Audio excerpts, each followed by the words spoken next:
Ladies and gentlemen, the annual town meeting will come to order. I will tell you that we do have a special town meeting within the annual tonight, which I believe is at 7:30? Special? So at 7:30, we will stop what we're doing and we'll proceed to the special, and on completion, we'll go back to the annual. Before we, in order to do the Pledge of Allegiance tonight, I'd first like to note that for the first time in a long time, we have two new members of the Board of Selectmen, and I thought that given that, it would be nice to ask them to lead us in the Pledge of Allegiance tonight. So, new Selectman Renee Deli and Jack Conway, could you please stand and lead us all in the Pledge of Allegiance?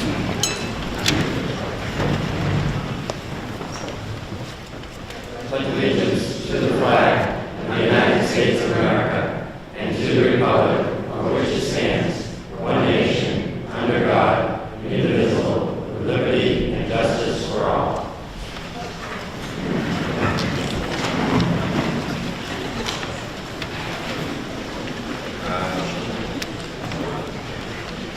Ladies and gentlemen, welcome again to the annual town meeting. I'm your town moderator, Bill Gouveia, and to my right is our town clerk, Lucia Longhurst. Before we begin, I'd just like to go over some of the rules that will govern the meeting tonight. I ask everyone to please find a seat, which again doesn't seem to be a problem. You'll notice a little difference that you got a blue card. That blue card, when you raise your hand to vote, if you raise your hand with that blue card, we'll recognize your vote. We're doing that to try to make sure that we're only recognizing the hands of registered voters and not recognizing the hands of non-voters. If you are a registered voter, you may sit anywhere in here. If you are a non-registered voter, then you will be banished up to the back with those poor people who are in the nosebleed section. Hi, people. How are you? Behind the non-voter sign. So if they raise their hands, I will not count their vote. So make sure that if you're a voter, please sit in the registered voter section. If you wish to address this meeting tonight, you must do so only after being recognized by the moderator. There are two microphones in the back, and there's a microphone at the podium here. If you wish to speak, just proceed to the microphone and wait until you're recognized, and then you can speak. When you speak, please make a point of giving your name and address so that the clerk can record the minutes of the meeting.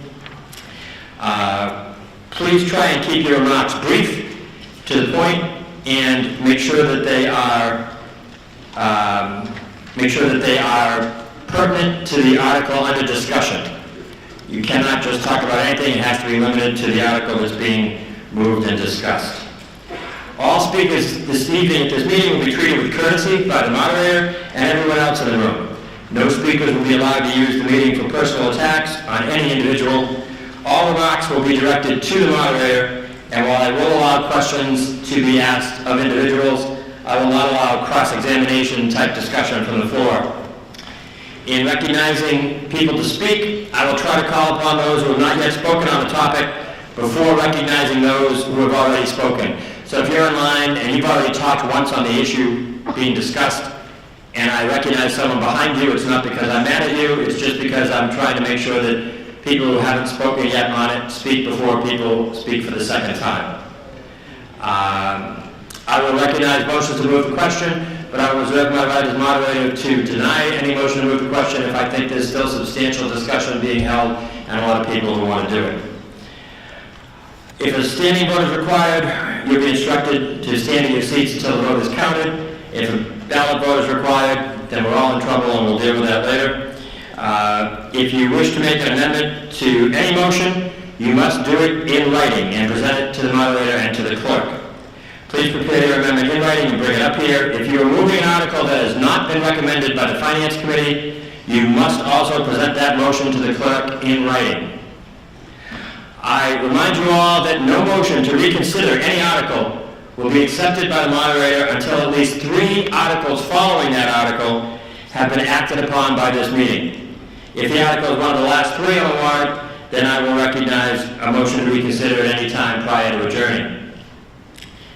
Please be aware that any article you act upon tonight can be reconsidered as few as 3 articles later, So keep that in mind.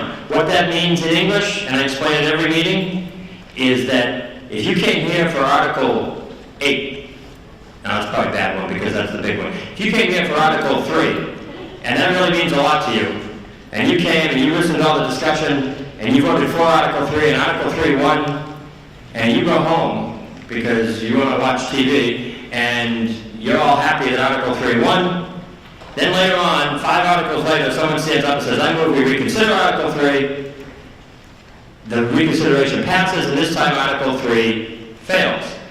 And then you get all upset when you get up in the morning and realize that you saw Article 3, voted yes, and now it's voted no, and you call up the moderator and yell, and the moderator goes, your fault. So, you've now been warned. There will be a request this evening probably to allow non-voters to speak on certain articles.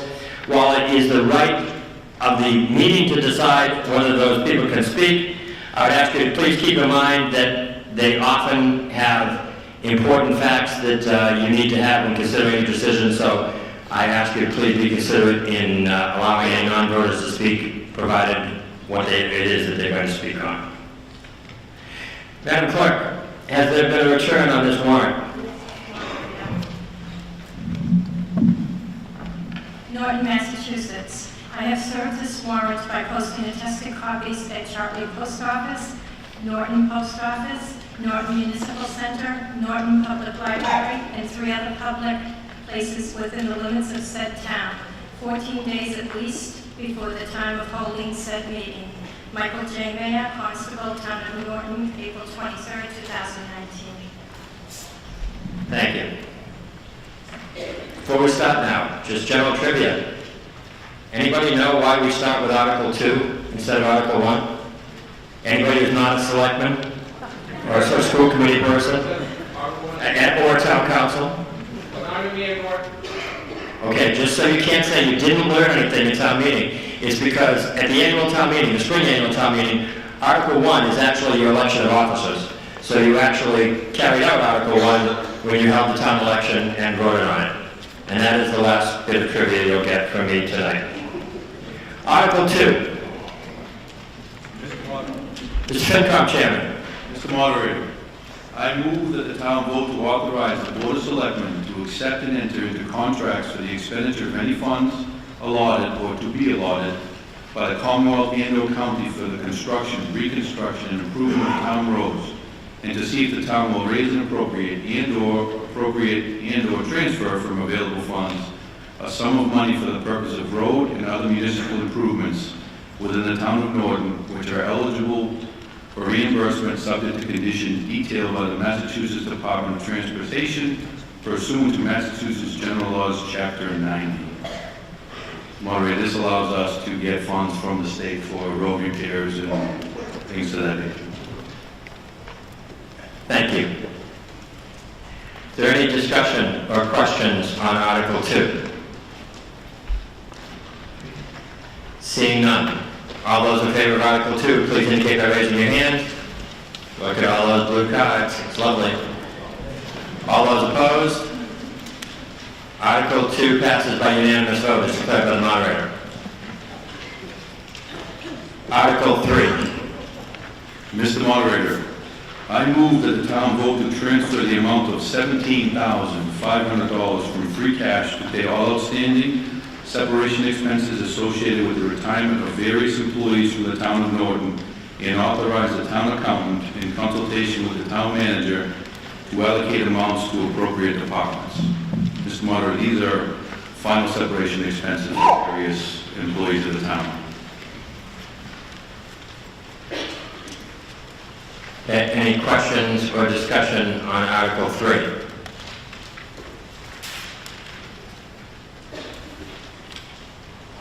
Seeing no hands, all those in favor of Article 3, please indicate by raising your hands. All those opposed? Article 3 passes by unanimous vote as declared by the moderator. Article 4. Mr. Moderator, I move that the town vote to transfer the amount of $40,000 from free cash for the demolition and removal of the Sylvanus Campbell House in the barn at 215 to 223 West Main Street, including all incidental and related costs, and further to authorize appropriate public officials to take all actions necessary to effect the purposes of this article. And this is to remove a house across from St. Mary's in front of the middle school. Mr. Town Manager. Just to let you know, this is the house right next to Tricentennial Park, and the house and the barn have definitely fallen into ill repair. It was looked at several years ago to see if we could renovate the house, but so much of the historical part of that house had been removed that we could not get a Mass Historic grant to restore that house. So for safety reasons, the building inspector has worked with us. We want to take down that house and the barn, and we did notify the Historical Commission of this, and they are aware of it, and no, they have not told us that they want the house saved. Thank you. Any questions or discussion on Article 4?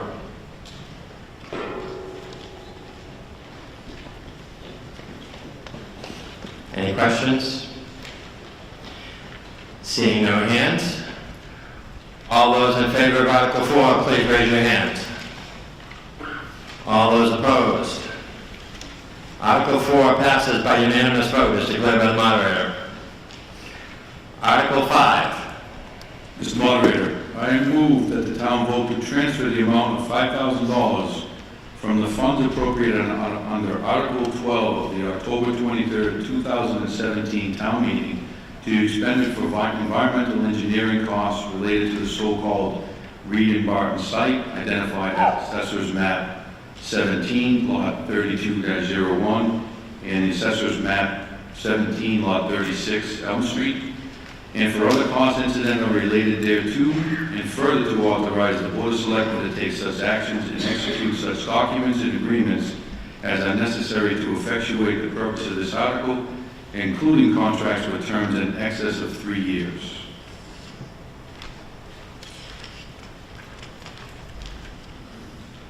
Mr. Town Manager.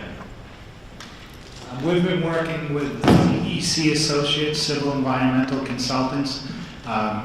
They're working with us to monitor any work that's being done on that site by EPA and DEP, and also helping us apply for any grants that might be available for that cleanup of that site. They've worked closely with the Board of Health, the building inspector, the fire department, because we're very concerned about that building and the safety hazard in that building, and also any environmental issues that need to be cleaned up, and CEC is advising us on that. Thank you. Mr. Savas from the School Committee. SLS Palmer Drive. Do we own the property currently? Mr. Town Manager. No, we don't. This is, so we don't own it, but if it goes on fire or whatever else, we're going to be responsible. So this is just like with SPAC. We want to have someone that's keeping an eye on things as the process moves along. That's why we've hired CEC Associates. Mr. Savas. I'm not sure why we would be paying for that. And you said that we were looking for grants to help pay for the cleanup. Why are we paying for the cleanup? Mr. Town Manager. If it comes to a point that it looks like the site, anything that we can do to help get that site cleaned up. So any grants that are available may require a signature of the town. CEC will review all that and let us know if there's anything that will help speed up that process.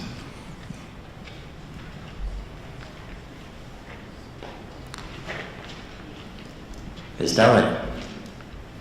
Mike, can you talk to how much we paid already, this consultant? Could you speak into the microphone so we can Sorry. hear you? Yep. I just want to know if you can speak to what we paid this consultant up to this point.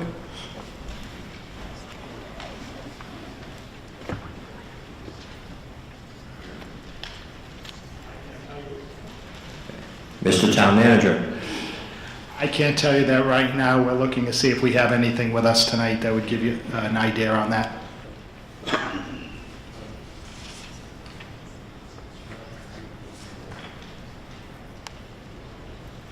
Okay, so from the information that I was provided from September to April, it looks like we have paid them $24,739 and some change.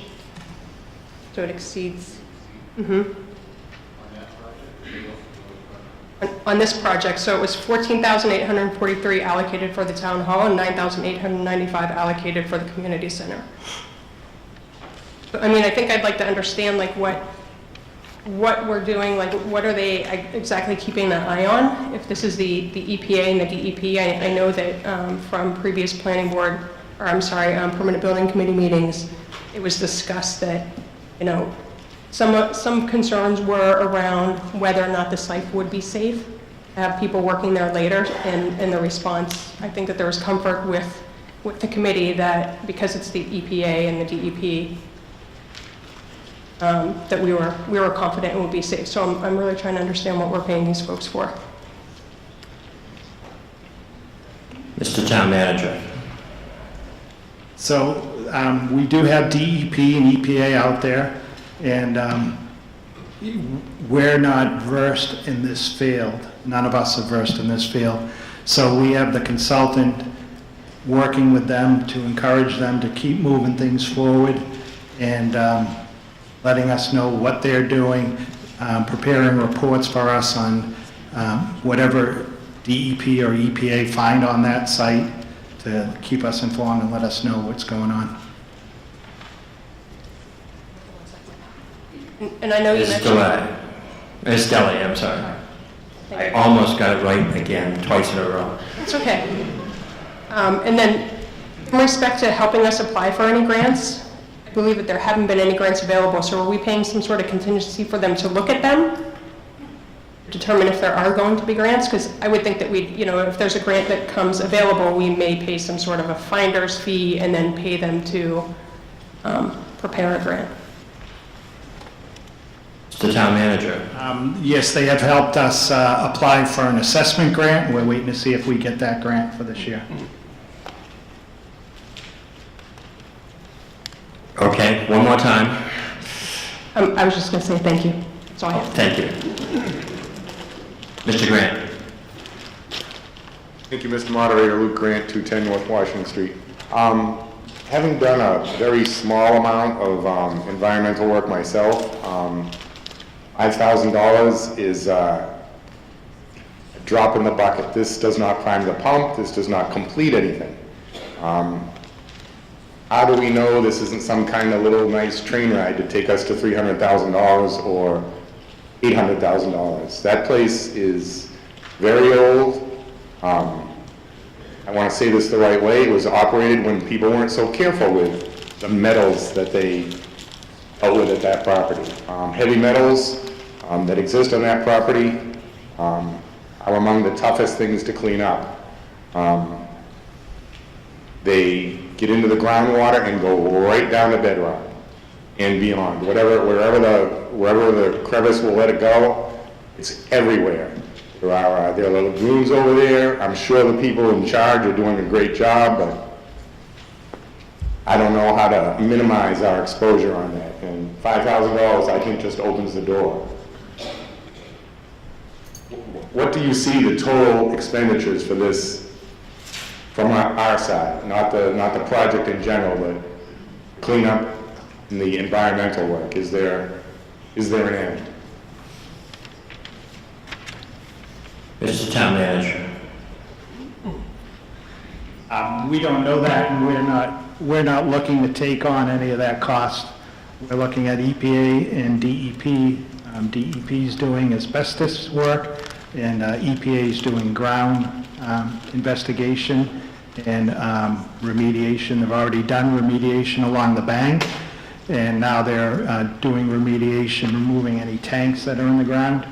And then, right now, we're not spending any money on cleanup. We're just watching it to make sure everything gets done. Mr. Grant. So is the $5,000 a cap in addition to what I'm hearing is something in the $20,000 or? Like I mean, the way I read that, it says $5,000. And that's what we're talking about, that's it. Thank you. Are there any other questions or comments or discussion on Article 5? Jeff Luciano, 6 Buddhist Drive. Oh, yes, I'm sorry, sir, I didn't see you over there. Yes, sir. So this is pertaining to the same site that we're looking at for the proposed town hall and the community center, correct? I believe that's correct. Is that correct, Mr. Thomas? Yes, that is correct, sir. So why would we invest in this with town funding if we're going to do a debt exclusion or proposed debt exclusion to fund that development in the future? Mr. Town Manager. Because right now, as I said, we want to make sure that everything is done to clean up that site. It's still in our town, much like the SPAC landfill was. So we want to make sure that we keep an eye on it and make sure that everything's done properly. Would you get a Yes, sir. home inspection on a house that you don't have pre-mortgage approval on? No, but as I said, the property is in our town, and if there's an environmental issue along a river that flows through the town, we want to make sure that everything is addressed properly, and we want an engineer on hand to keep an eye on that. But that's also the EPA's responsibility, correct? That is. Let's keep all discussion going through the moderator, okay? One at a time, please. Thank you. Yes, Mr. Town Manager. Did you answer? Okay. Anything else, sir? I'm good, thank you. Thank you very much. Any other discussion or questions on Article 5? And like that gentleman did so well, if I don't see you standing there, make some noise so I notice you. Any other questions? Seeing none. All those in favor of Article 5, please indicate by raising your hand. All those opposed? Article 5 passes by majority vote, according to the moderator. Time now being 7:30, I'm going to declare that the annual town meeting will be in recess until the completion of the special town meeting. And now we will open the warrant for the special town meeting.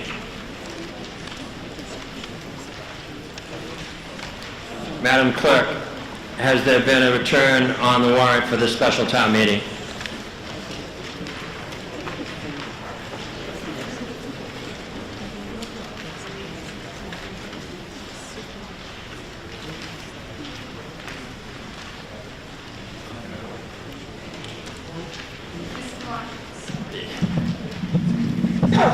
Mr. Moderator, Norton, Massachusetts. I have served this warrant by posting attested copies at Chartley Post Office, Norton Post Office, Norton Municipal Center, Norton Public Library, and 3 other public places within the limits of said town, 14 days at least before the time of holding this meeting. Test Michael J. Mayer, Constable, Town of Norton, April 23rd, 2019. Thank you. Article 1.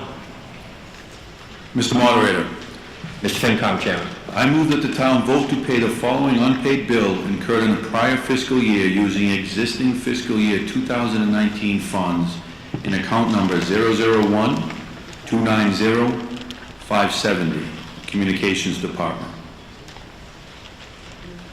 This is an old bill on the radio tower on Newland Street that was still outstanding. The amount is as printed, $10,381.92. As written, $10,381.92. Okay, ladies and gentlemen, this article seeks to pay a debt incurred in a prior fiscal year due to the very simple laws of the Commonwealth of Massachusetts. At a special town meeting, that requires a 9/10 majority vote. So, since I'm not really good at math, it'll be really good if it's unanimous one way or the other, and if not, then I may have to have a standing vote. Any questions or discussions on Article 1?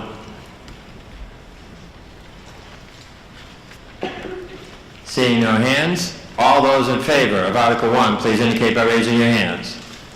All those opposed? Article 1 passes unanimously as declared by the moderator. Article 2.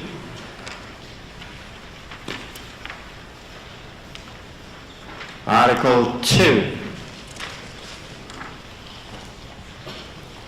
Article 2 is declared lost for lack of a motion by the moderator.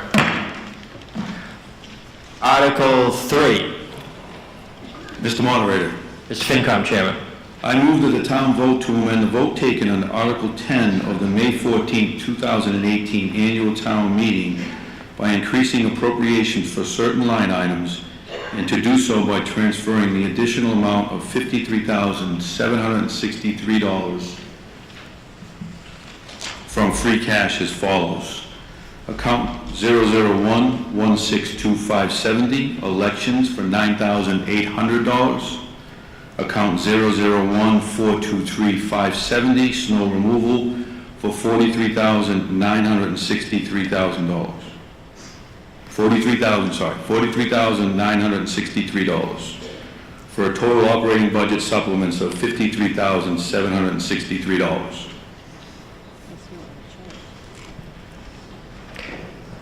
Are there any questions, comments, or discussion on Article 3?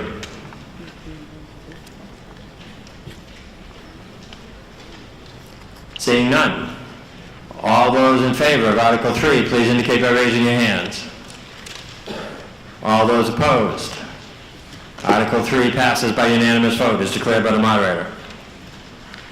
Article 4.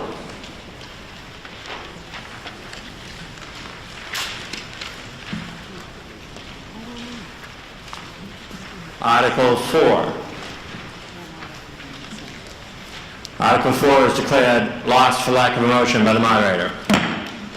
Article 5. Article 5.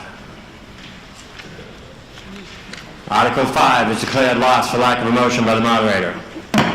We're going to do this a couple more times, I think, folks, so don't worry. Article 6.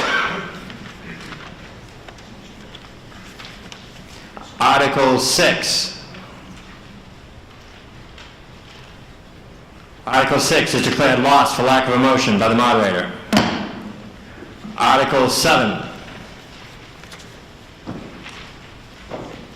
Article 7. Article 7 is declared lost for lack of a motion by the moderator. Article 8. Mr. Moderator, Mr. Chairman. I move that the town vote to approve Article 8 as written in the May 15, 2019 special town meeting warrant, thereby approving, confirming, and authorizing pursuant to General Law, Chapter 59, Section 38H, subsection B, and any other enabling authority, all of the actions set forth therein.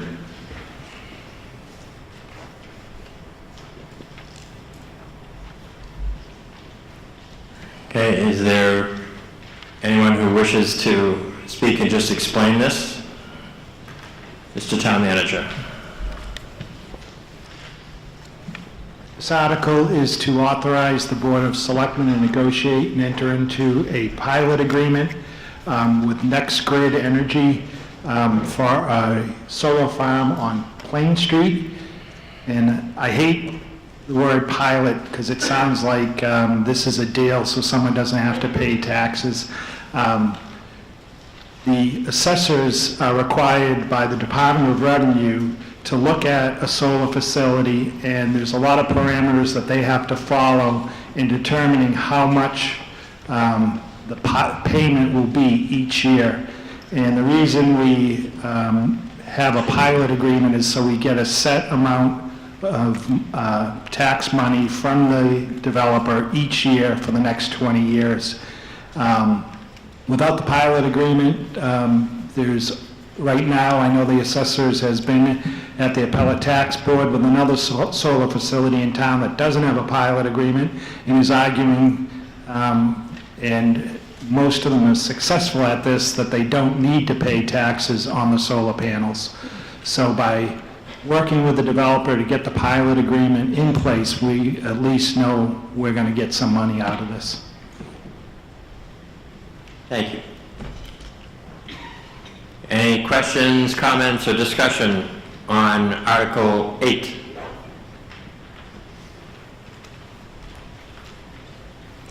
Seeing none. All those in favor of Article 8, please indicate by raising your hands. All those opposed? Article 8 passes unanimously as declared by the moderator. Article 9. Mr. Moderator, Mr. Chairman. I move that the town vote to amend the general bylaws, section 115-1, authority to enter into contracts, limitations by inserting the underlined text and deleting the strike-through text as follows. Unless otherwise provided by a vote of town meeting, and to the extent consistent with the town charter, the Board of Selectmen, the Board of Library Trustees, School Committee, or the school superintendent or school business officer as its designee, town manager as the chief procurement officer, or any designee approved pursuant to Mass General Law, Chapter 30B, is authorized to enter into any contract for goods and services for a term not to exceed 7 years for the exercise of the town's corporate powers on such terms and conditions as are deemed appropriate. Notwithstanding the foregoing, no person shall contract for any purposes on any terms or under any conditions inconsistent with any applicable provision of any general or special law. This is allowing us to enter into longer-term contracts with certain services. Ladies and gentlemen, the way that was moved is different than what is printed in your warrant. The difference is that in your warrant it says term up to or in excess of 3 years. The way it was moved is 7 years. So that is the difference between what is printed in your warrant and what was actually moved by the FinCom chairman. Everyone clear with that? Is there any discussion? Yes, sir. Can I get you to come to the microphone, sir? Because people in the rest of the building can't hear you.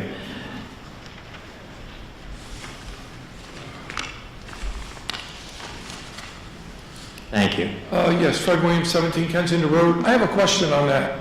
Does this also pertain, if you enter into a contract with Comcast, for instance, we're stuck with them for seven years, or, Verizon might want to come into town, but we're stuck with them for 7 years. If you negotiate them as a single provider, I'm just curious about that. Mr. Town Manager, can you answer that? Yes. No, this is just for procurement contracts under 30B. Cable contracts are a separate negotiation process.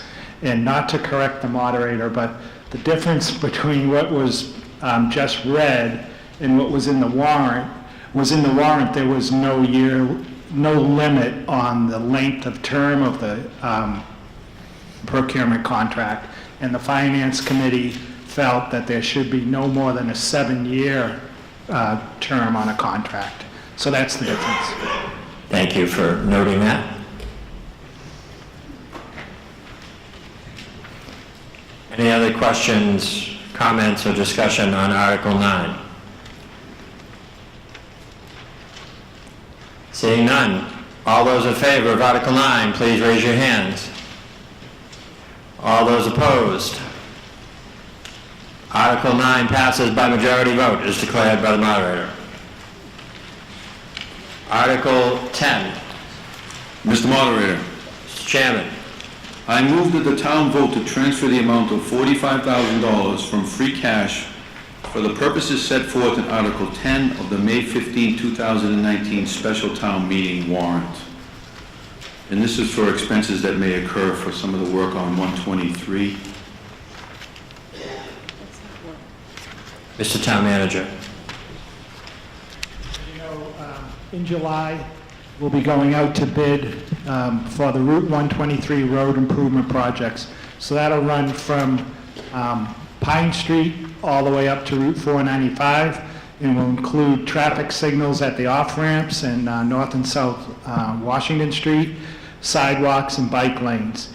And as part of this project, there are a lot of easements that have to be taken, temporary easements, permanent easements, and also land takings for rounding at the intersections of North and South Washington. So originally, we had set aside $70,000 to account for what we'll have to pay out for these takings. We had to hire an appraiser and a review appraiser to review all the properties, and they came back with a figure of 115. So that's why we need the extra $45,000 to cover the 115. We have received some donations of some of the easements, but we can't rely on them all being donated, so we need to appropriate the $115,000 for these takings. Any questions, comments, or discussion on Article 10?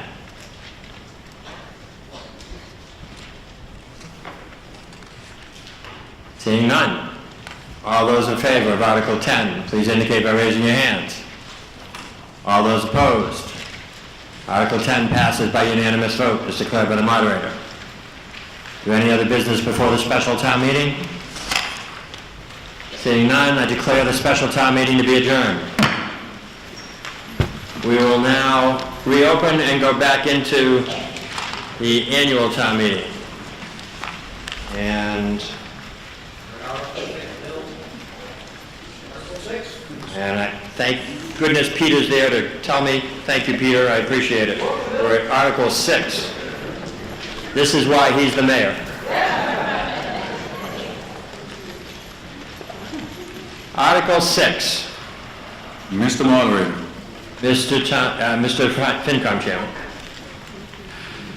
I move the total amount of $3,681,234 be appropriated for the operation of the water enterprise for fiscal year 2020 from water enterprise receipts, including but not limited to user charges, lease revenue, interest, and miscellaneous revenues, with $3,331,876 of said sum being appropriated hereunder for direct costs of the enterprise, and $349,358 of said sum to be appropriated in the general fund under Article 8 for indirect costs and allocated to the Water Enterprise Fund for funding as follows: $866,820 for personal services, $1,203,000 for other charges and expenditures, $1,262,056 for debt service,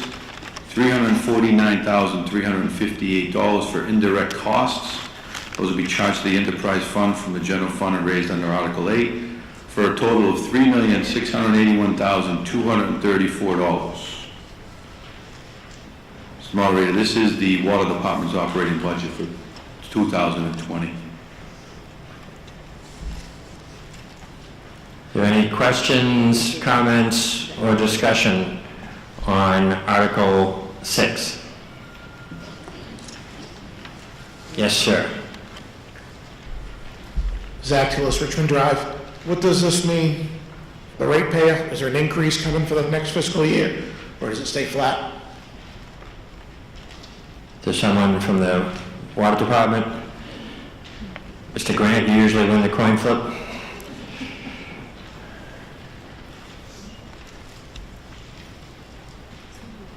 Thank you, Mr. Moderator.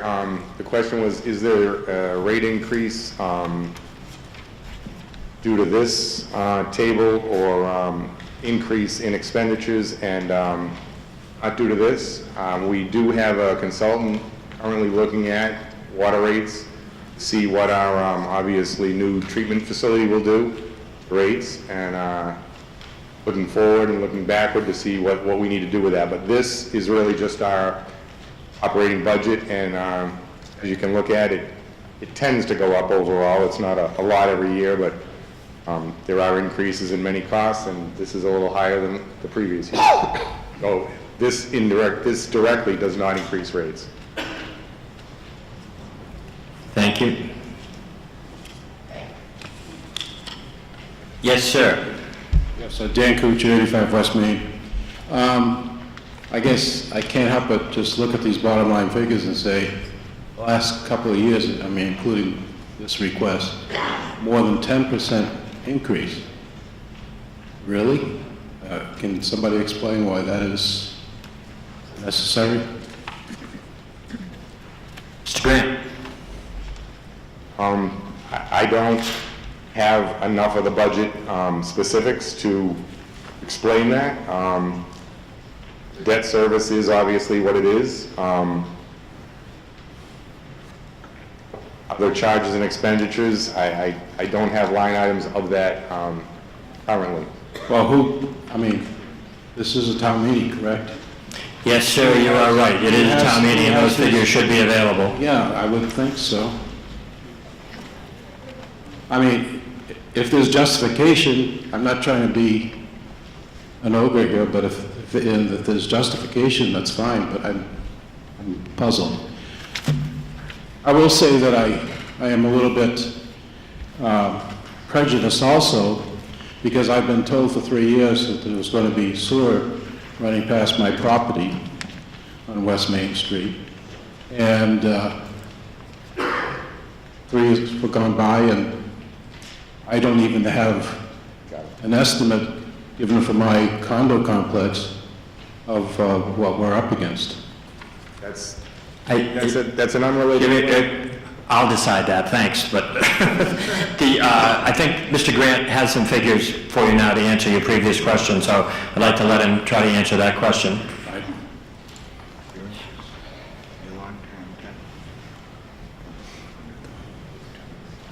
Thank you. The town manager has just given me the specifics on the interest on long-term debt. Our debt service alone has gone up $200,000 year over year. So FY19 to FY20 is on the order of $200,000 higher. And that accounts for all but $100,000 of the increase. And if you're looking at personnel services from 771 to 866, there's 30 and 60, there's the other 100. And why do we have this debt service at this amount? Mr. Town Manager. You have the debt service because that's covering the borrowing for the water treatment plant. There's an increase in electrical cost of $25,000 due to the water treatment plant. And due to the water treatment plant, we also have in the budget a request to hire an assistant water and sewer superintendent with treatment plant experience, who has 3 to 5 years running a water treatment plant. That's part of, these are just the costs that we can't just build the treatment plant without these costs. Okay. Thank you. Thank you, sir. Any other questions, comments, discussion on Article 6? Yes, sir. Jeff Luciano, 6 Buddhist Drive. Is there a reason why a member of the Water Commission has to go to the town manager to get answers to the questions that he should know? And I'm not trying to be rude, but if it's separate from the town government, then why are we turning to the town official to get the answers? Let me just tell you, it's not completely separate. There is a lot of interaction, and there is money spent in both, but I'll let Mr. Grant respond. Thank you. I've got this one. It's a valid question. If you refer to indirect expenses, 349.58, that is a amount of money we share with the town general fund for the support of the town accountant, town clerk, and the town manager's division of their time at our enterprise. With all due respect, I'm a volunteer. I don't digest the entire budget. It's quite a document. So I was very happy to have the town manager, who is a paid, very competent employee, provide me with the document that I needed for the question. I have an overall knowledge and a very good feel for what we do long-term, big picture, where we've been, where we're going. So in that 350 odd thousand, I think I can ask the town manager for a piece of paper at a town meeting. Thank you. Yes, sir? And I appreciate that. It's just more, my point was to show this to the town, part of that charter commission, on what they should be looking at, and this is one of those things. So, thank you. Thank you. Any other questions on Article 6? Any questions, discussion? Article 6. Seeing none? All those in favor of Article 6, please indicate by raising your hands. All those opposed? Article 6 passes by majority vote as declared by the moderator. Article 7. Mr. Moderator, Mr. Chairman. I move that the total amount of $1,699,098 be appropriated for the operation of the sewer enterprise for fiscal year 2020 from sewer enterprise receipts, including but not limited to fees, charges, interest, and miscellaneous revenues, with $1,602,648 of said sum being appropriated hereunder for direct costs of the enterprise, and $96,450 of said sum to be appropriated in the general fund under Article 8 for indirect costs and allocated to the sewer enterprise for funding as follows: $239,635 for personnel services, $1,145,800 for other charges and expenditures, $96,450 for indirect costs, charges to enterprise fund from the general fund are raised under Article 8, $217,213 for debt service, for a total of $1,699,098 for the fiscal year 2020. And Mr. Moderator, this is the sewer department's operating budget.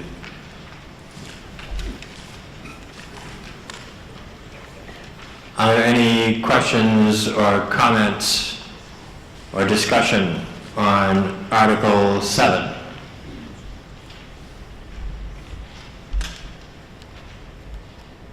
Any questions? Seeing none. All those in favor of Article 7, please indicate by raising your hands. All those opposed? Article 7 passes by majority vote as declared by the moderator.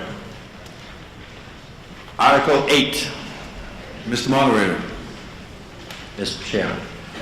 I move that the town raise and appropriate the amount of $56,804,697, raise from sewer receipts the amounts of $96,450, and raise from water receipts the amount of $349,358 to fund the town's FY20 operating budget, all as presented in the Finance Committee's recommendation as printed in Article 8 of the May 15, 2019 annual town meeting warrant, and further to transfer the amount of $1,389,325 from the following funds for the total appropriation for the fiscal year 2020 operating budget of $58,639,830.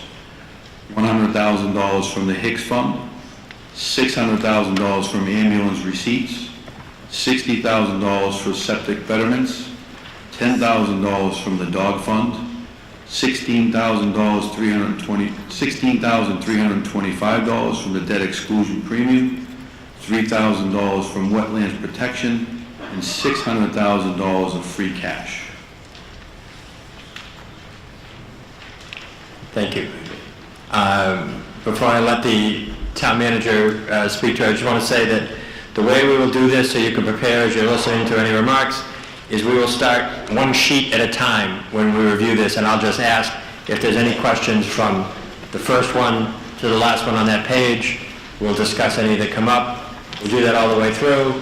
If you have one and we have to go back, it's no big deal, we'll go back, but we'll try to take it one page at a time and address any questions that come up. Mr. Town Manager. Just before we get into that, if I could, just to go over what the information that we left out front for you. pie chart just shows you where the money goes from the budget. And just to give a little explanation, the first, number one on the pie chart, fixed and shared expenses, that is maturing debt, the interest on our debt, then it's all the employee benefits, Bristol County retirement, health insurance for employees, health insurance for retirees, unemployment insurance, and then fuel charges for all our vehicles, and also charges and expenditures, what are all our general insurances. That makes up the $14,598,847. Number two, the balance of general government.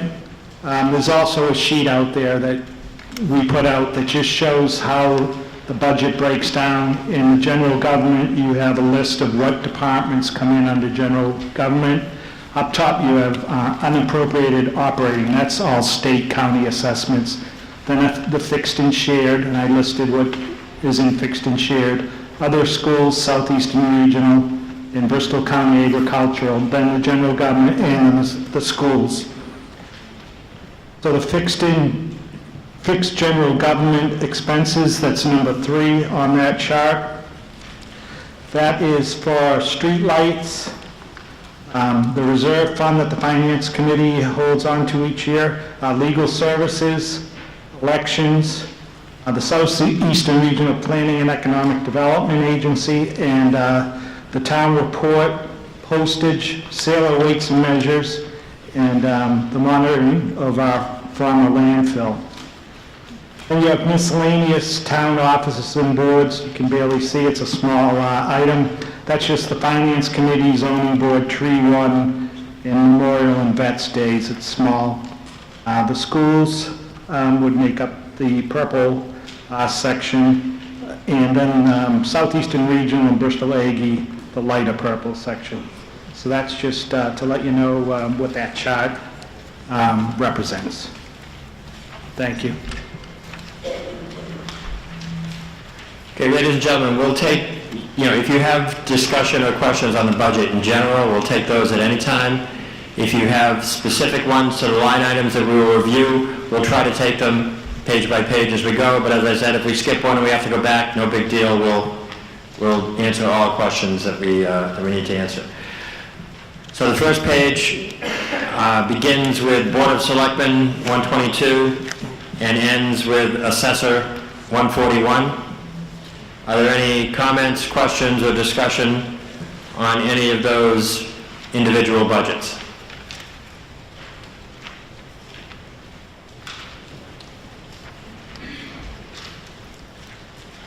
Mr. Savas. Oh, that's it, you lost your turn.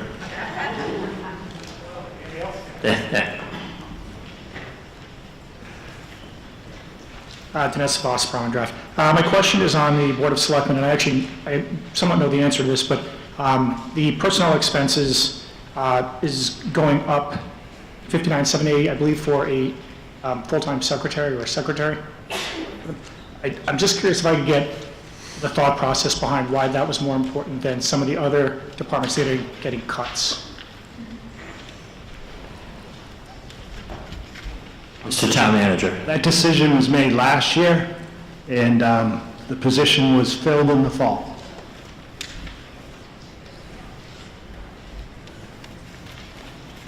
Mr. Savas. My question still stands. It wasn't answered.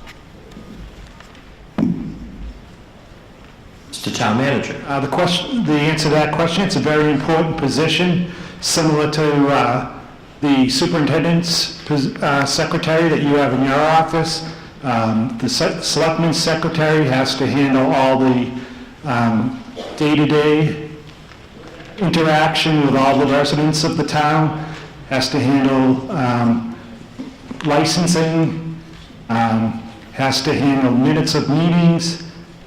So the selectmen realized after they had cut it to a part-time position that it didn't handle the day-to-day needs of the residents of the town.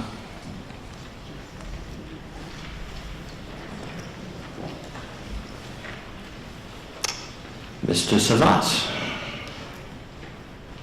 I'm sure I'm making no friends tonight. So my question was, why was it more important than other things? Not why was it an important position? I understand why that position may be important to selectmen. I'm not sure why it's a priority over other things. I think the town manager answered that question, but I'll give him another shot here. I just don't understand why we're questioning something that happened last year. I think he outlined the importance of the position, and I'm not sure that there was an either-or, any more than there's an either-or on everything in the budget. Any other questions or comments on anything from Board of Selectmen to assessors?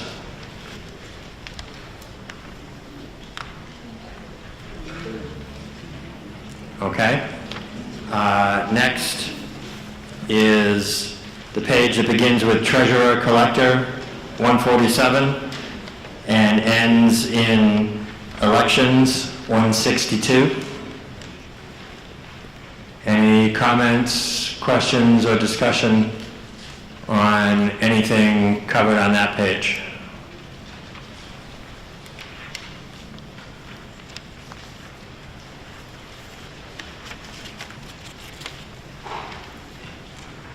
Okay.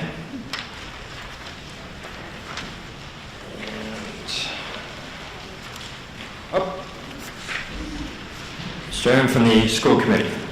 I just have a question of the treasurer collector. They asked for, the department request was one, and then the town manager and FinCom were higher than what they asked for. I'm just looking for an explanation. Thank you, Mr. Town Manager. It was just an error in calculation of salaries by the department head. Thank you.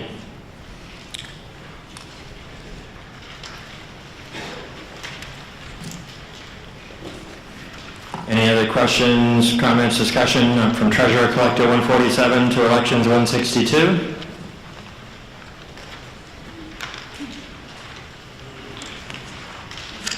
If I go out of order, just let me know. If you want to confuse a moderator, just staple two-sided copies.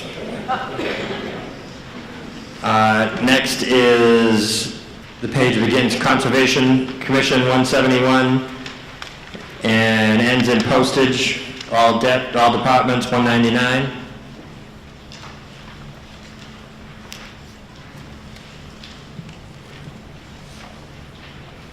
Any questions, comments, or discussion?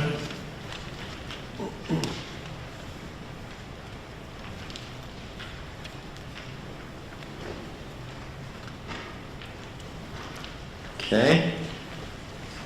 Then the next page begins with Police Department 210 and ends in Sewer Waits 244.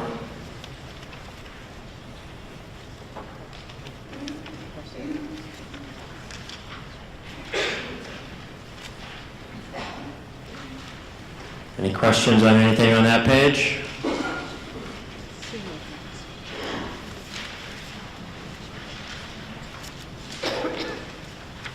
Okay.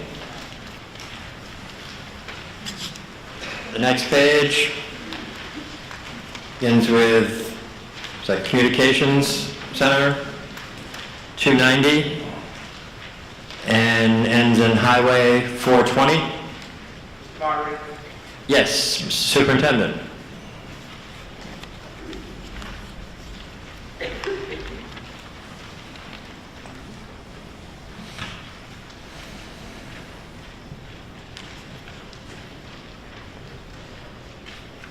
Mr. Moderator, I have a quick presentation, if you don't mind, on behalf of the school department. Absolutely. As that's being prepared, Mr. Moderator, through you to the town meeting members, good evening, and thank you for the opportunity to present a couple of light items that I think are important to present to you. Let me also note for the record that the school committee and myself are recommending the recommended budget as printed. This is a simple idea of providing the school committee and myself some information to the residents of the town as it pertains to our budget.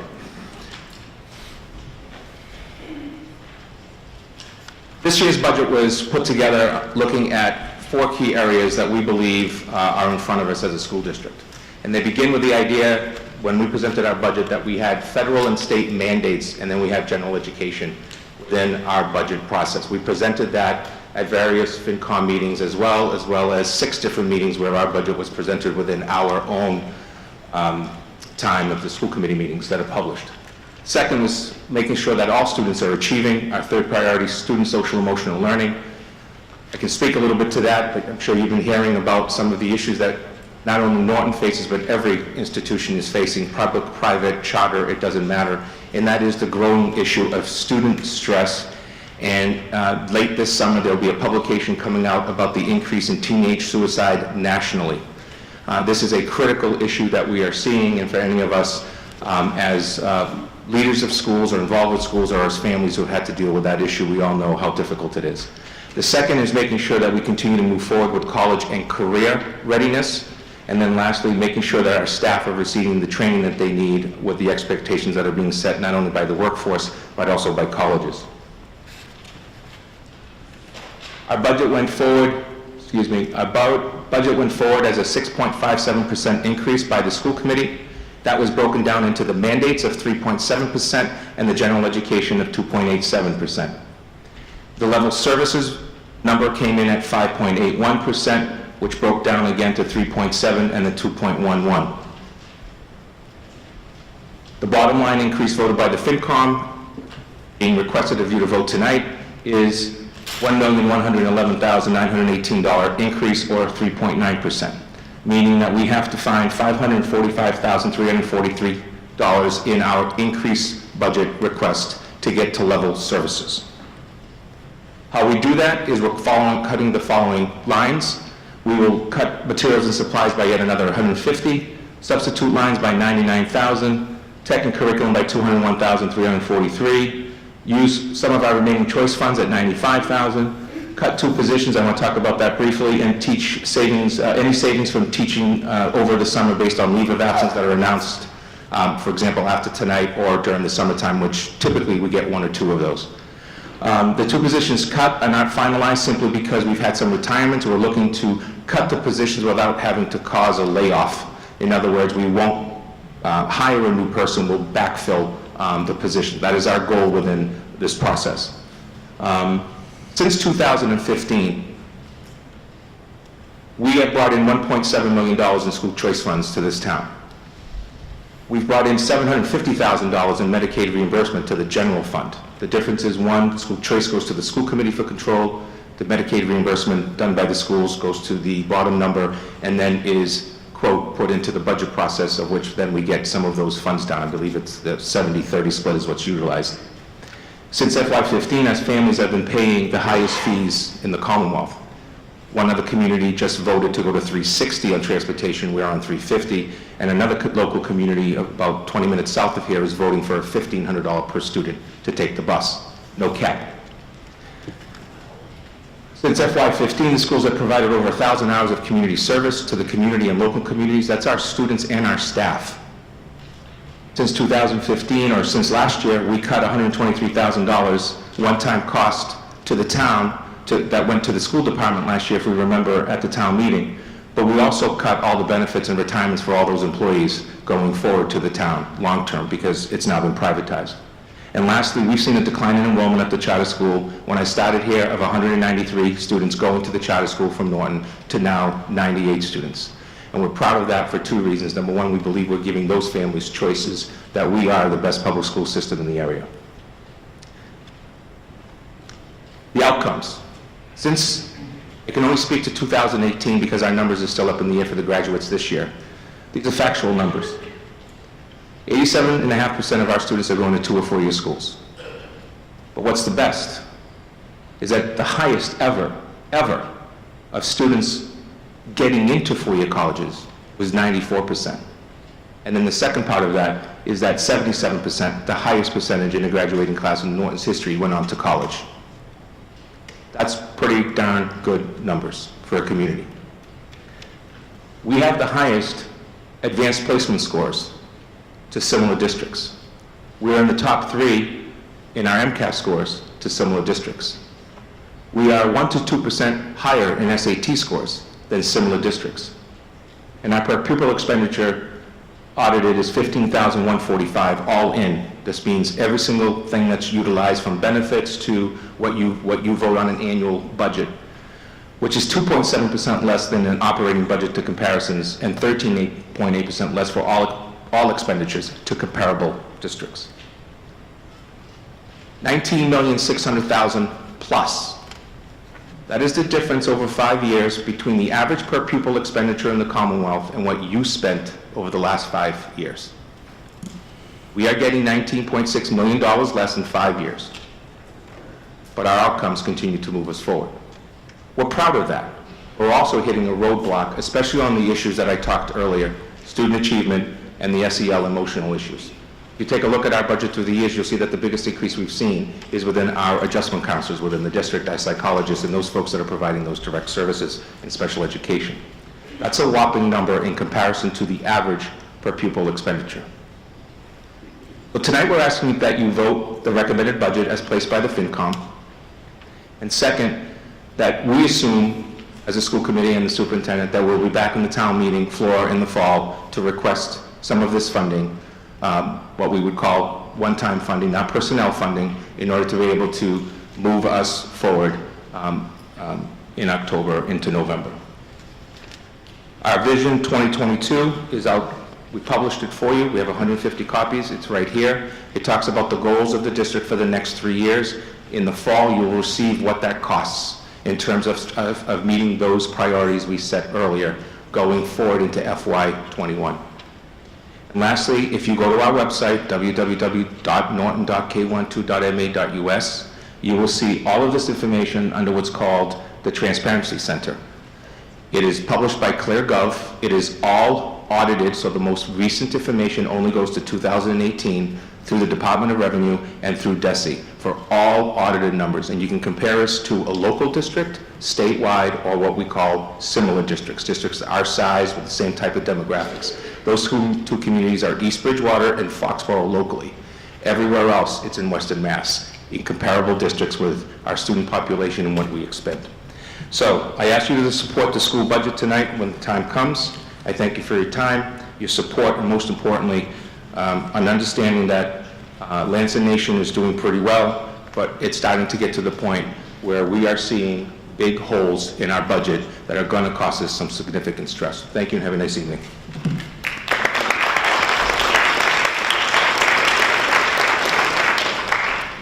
Thank you.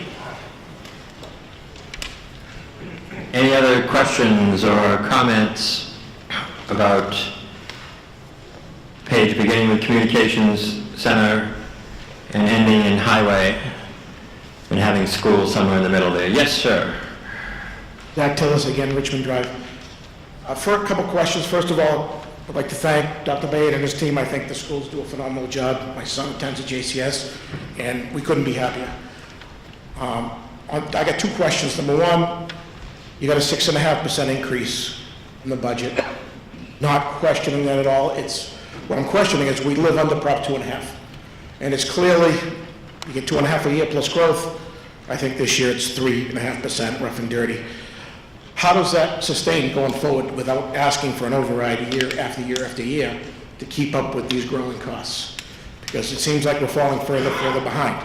Second question would be, of the $1.7 million collected in student choice funds, what is our net on that? There's obviously a cost with bringing in kids from other town. Thank you. Thank you. Mr. Bader, let's take his first question first, if that's okay with you. Mr. Moderator, through you to the previous speaker. We went through, before I got here, 10 years of the average school increase budget of 1.01%, including 2 years where the budget was cut negatively. That's what you're paying for. That's been the reason for the override request 2 years ago and 3 years ago. So that's the central issue. When you go with the cost of salaries, the cost of mandates, and you're at 1.01 over 10 years, that's potentially what can happen. I've been lucky enough in the years that I've been here, we've been somewhere between the low 2s into the high 3s, 3.9. I think we've had with the supplementals above 4. going back for materials and supplies. So that's the answer to that question. To the second question, as it pertains to choice. The way that choice works is that students have the opportunity, and we have number of seats allocated for students, and we do not take students in 11th and 12th grade. We do that because we really don't want to get caught up on the graduation issues and so on and so forth. So grades K through 10, we have allocated seats per grade of 5 or 10 seats are open, based upon the enrollment. So if there's a classroom of 19 students, we might say we're going to have, and we have 4 sections, we might say that we can take 10 seats and increase those class sizes to 22. All of that money that's coming in the last 4 years that I've been here, and this year, has paid for curriculum, instruction materials, textbooks, and one-to-one technology. As you know, our students have the one-to-one technology. It's part of the world that we're in.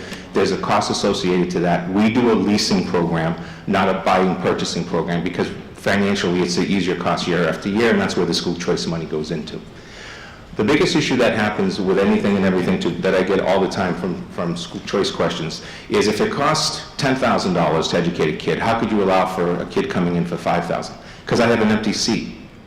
If I have an empty seat and I'm able to bring in 10 seats in one grade, I bring in $50,000. In long term, I'm offsetting the cost.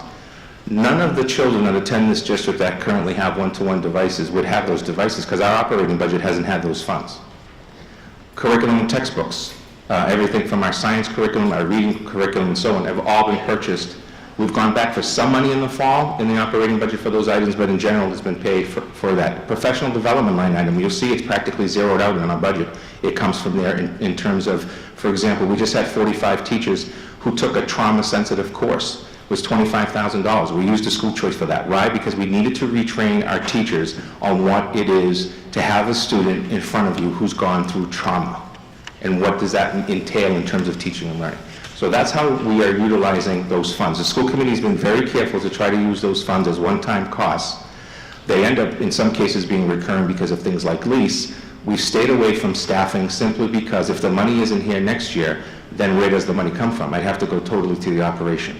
Since 2014-15, when we started Choice, we now have other area schools that are either looking at Choice, and Attleboro actually just announced they're going to Choice. And that will become somewhat of a competitor, especially as they build a $200 million new facility with vocational technical programs. So we've kind of beaten everyone to it, if you will, and now it's about sustaining those seats. Lastly, it's about competition. 193 students going to charter school, plus another 60 to 70 going to private school, plus another 100, and I think it was 112 or 111 students going to Voc school. And all those numbers have come back. They haven't all come back, but those numbers have declined going to those schools. Why? Because we decided to take a marketing approach that we have a very good school system. And we believe that we do. We have staff members, as you know, that have decided to send their kids here. And we have a number of students that locally, their parents have said, and I meet with all the kids and their families as they come in because I verify one thing, and that is I don't want students to come here who have a criminal record. That's the one way that we can utilize that. And lastly, sometimes we get more money for a student because of their special education costs. If the student ends up going out of district, it's the financial responsibility of the sending district. It is not the financial responsibility of Norton. I hope I answered your question. Thank you, Mr. Superintendent. Yes, sir. So do you have projections on, I'm not supposed to ask you direct, but Mr. Narrator, do you have projections on what your costs are going to be in the next 5 years and what that looks like? And is it time for the school committee to face the voters and tell them we need an override? Well, since I'm the one who's getting to, through you, Mr. Moderator, since I'm the one who gets into hot water about override, I'll defer that to a later date. I do think that the community in general needs to continue to look at those things and what it means, but I'm going to defer that to the committee and to the Board of Selectmen because they're the citizens of the town, not me.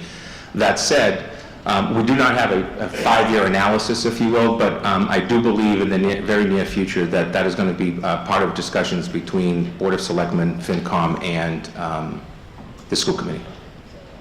Thank you. Ms. Cohen from the school committee. We desperately need an override.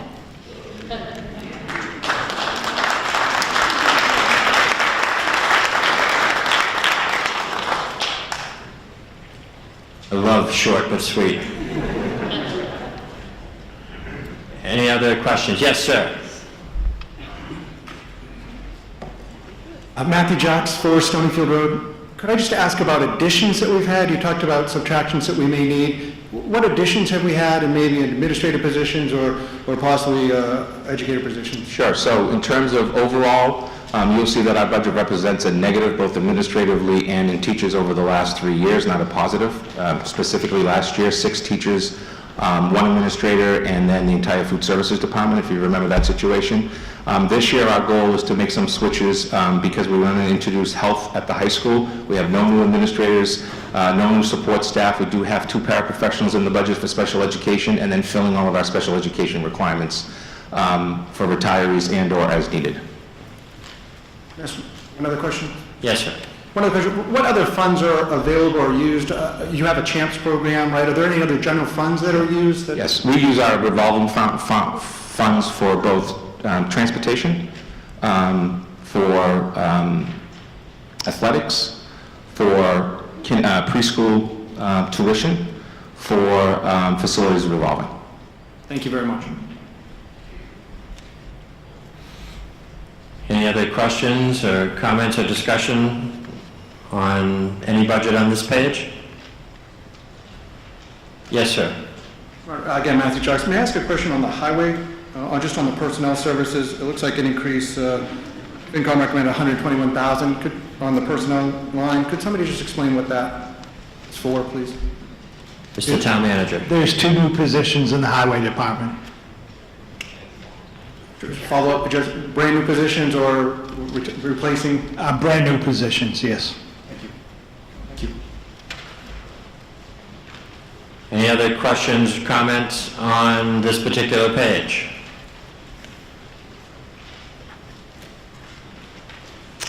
Okay. And if we flip the page, then we're on the page beginning with snow removal, 423, and ending in Council on Aging, 541. Any comments, questions, or discussion on any of those budgets?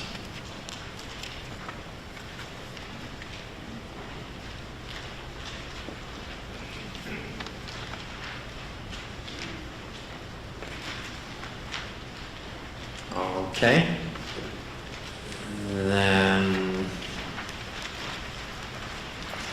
the next page begins with Veterans Agent, 543, and ends with Interest, 750.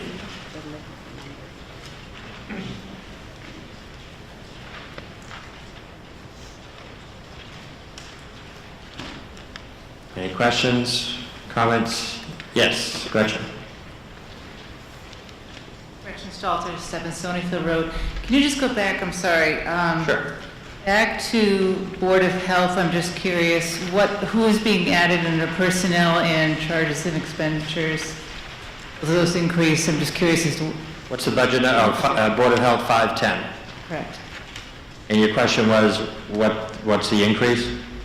Correct. What new positions are they bringing in? What new... Mr. Town Manager. There's no new positions. Salary increase is only $2,000.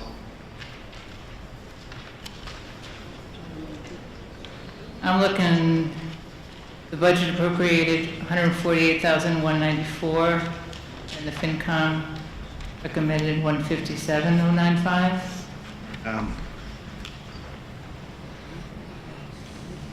I think she's asking the increase in the salary portion or the personnel portion of the budget. Okay. Let me grab that.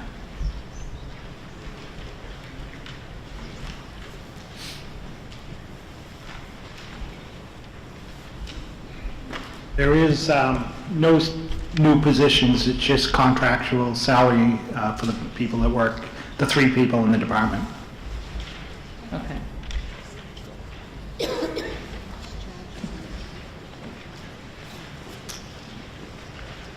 Okay, any other questions on any part of the budget, including the last page? We didn't get to the employee benefits, 910, and ending in miscellaneous, 940.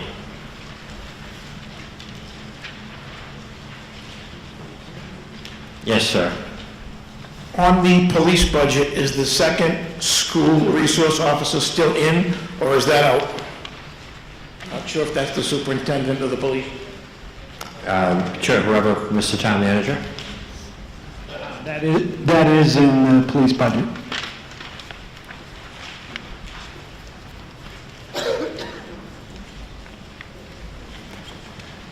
Are there any other questions on any line item in the budget?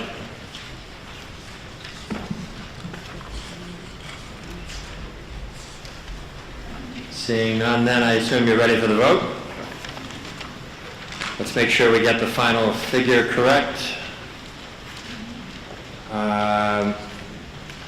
Let's see.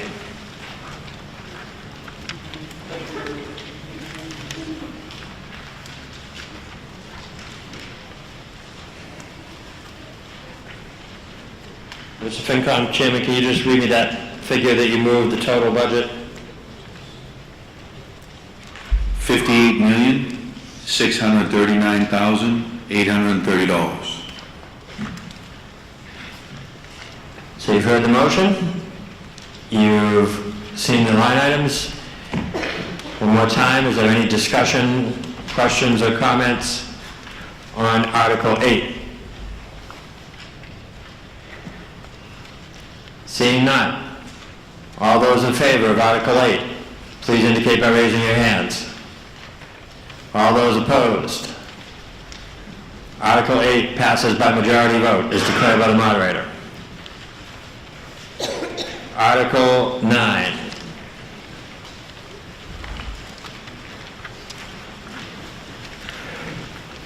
Article 9. Article 9 is declared lost for lack of a motion by the moderator. Article 10. Mr. Moderator, Mr. Chairman.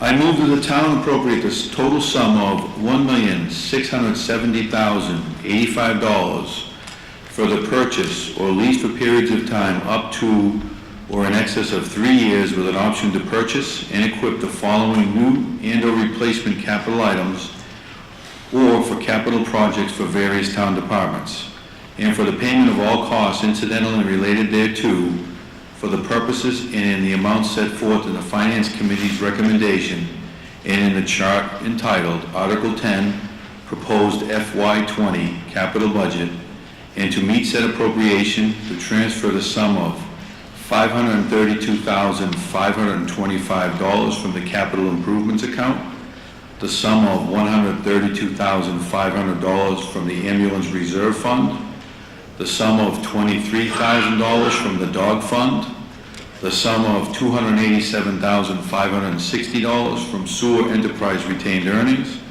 and the sum of $694,500 from the Water Enterprise Retained Earnings. Mr. Moderator, this is to fund our capital improvement budget.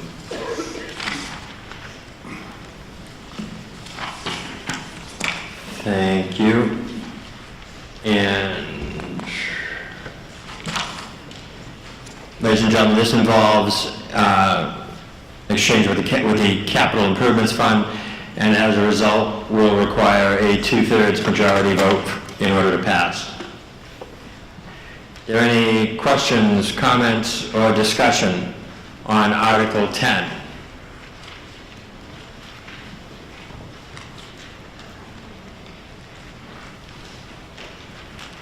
Gretchen. I'm sorry, on the fire department request, Burgess Station apparatus floor repairs, $75,000. Where is the Burgess Station again, and is that open? That's on Main Street, next to the town hall. Thank you, Peter, but I'll let the town manager take it. As Peter says, it's next to the town hall. Oh, so I guess because it's Burgess Station, I can always see it written like that. Okay, sorry. Okay.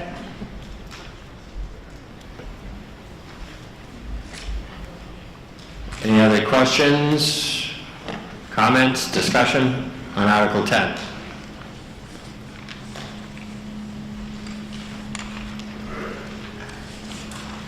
Seeing none.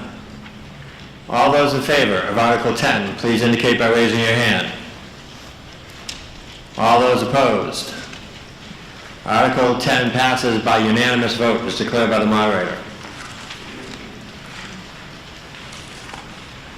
Article 11. Mr. Moderator, Mr. Chairman. I move that the town vote to transfer the amount of $25,000 from free cash for tree services, including but not limited to the removal of hazardous trees, stump removal, and the performance of additional preventative and emergency services townwide, including crane rentals and other incidental and related costs. Mr. Moderator, this is a program that we started the last couple of years to continue pruning trees around our wires, our electric wires, for safety concerns. Any questions, comments, or discussion on Article 11?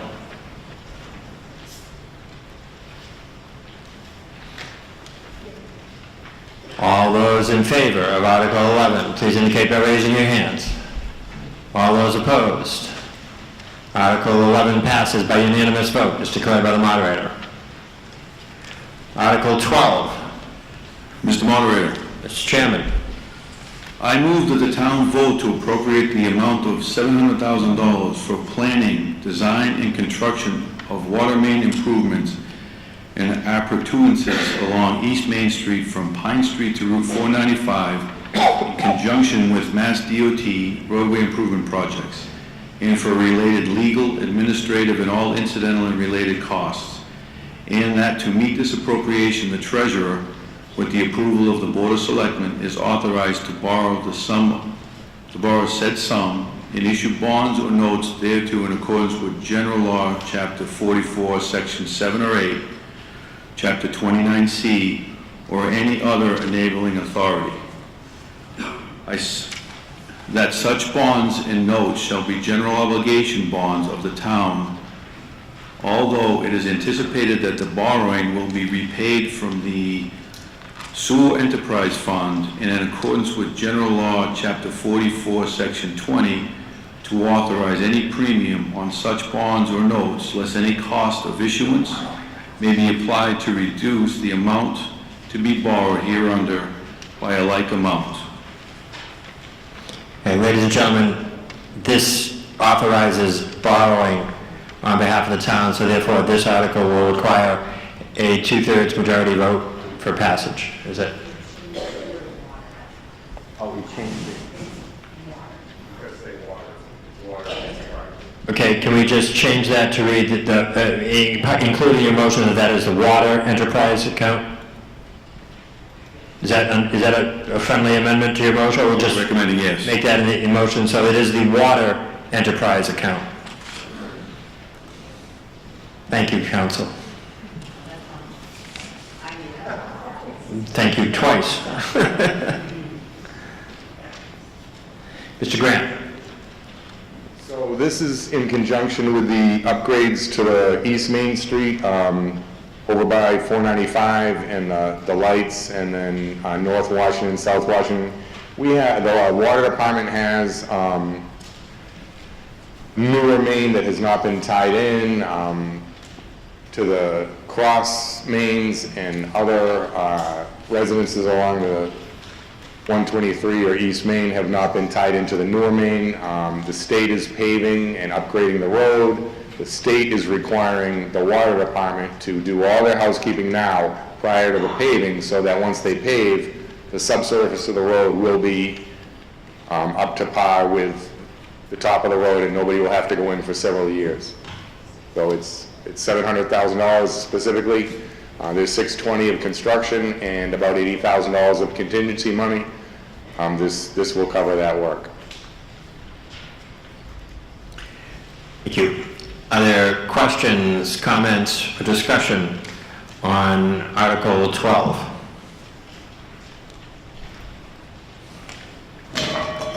Yes, sir. You spilled your water, right? Josh Howard, 1 Renwick Drive. So you're asking for more money on top of stuff we've already allocated the past 2 years for this project? Mr. Grant. This is really, I think, the first time that we've got the East Main Street project. The state is mandating that we do this. It's the construction practices to have the utilities under the new pavement. The state roads are 8 inches of pavement. So when they do the intersections, the traffic lights, the pavement, sidewalks, bike lanes, you don't want us going in to do a cross connection for one water service. It's bad for the new road. This has to be done. It's the state, I don't even think we have an option. The state is directing us to do this at this time, prior to their paving. It's happening in a year from now.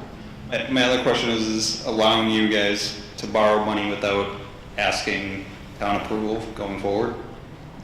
We never do that. No. That's why we're here. This article seeks to authorize they would borrow on behalf, I believe, the council, correct me if I'm wrong, I believe that it's borrowed on behalf of the town. Is that right, council? Right, so this is an authorization to borrow if it's necessary to be funded. Okay. Any other questions, comments, or discussion on Article 12?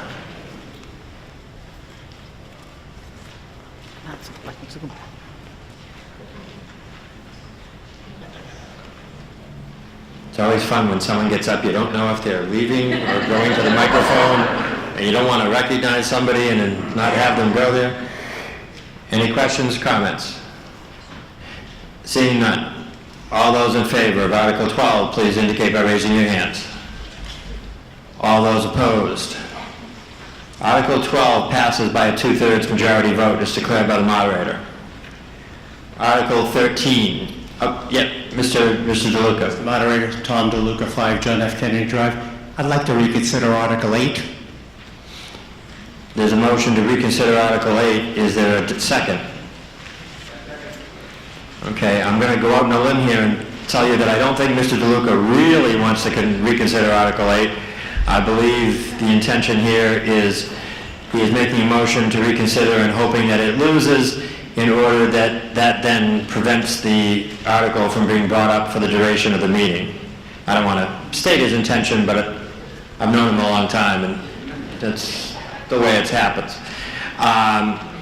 So, ladies and gentlemen, the motion is to reconsider. If you vote yes on the motion to reconsider, then we will bring Article 8 up again for discussion, and we will re-vote it. If you vote no on reconsideration, then the original vote stands and it will not be brought up again and cannot be brought up again for the remainder of the town meeting.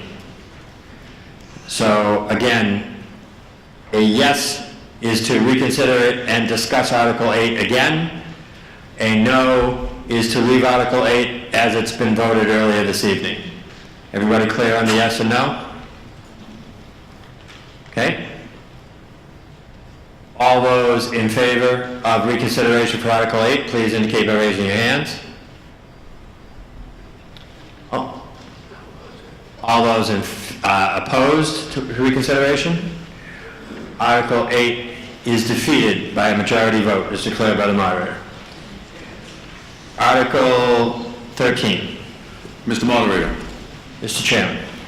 I move that the town vote to appropriate the amount of $1,500,000 for the purpose of designing and constructing sewers, pump stations, and force mains, land acquisition, and for related legal, administrative, and other pertinent expenses associated with the construction of public sewers required to serve the Woodland Meadows Development, Norton High School, the Yell Elementary School, and other public and private properties on West Main Street, Taunton Ave, Howard Street, and Fillmore Drive, along the sewer alignment needed to serve those properties, including without limitation all costs thereof as defined in General Law, Chapter 29C, Section 1, that such sum of money to be used to augment the $3,320,000 appropriated and approved for borrowing under Article 8 of the May 8th, 2017 special town meeting, and the $880,000 appropriated and approved for borrowing under Article 8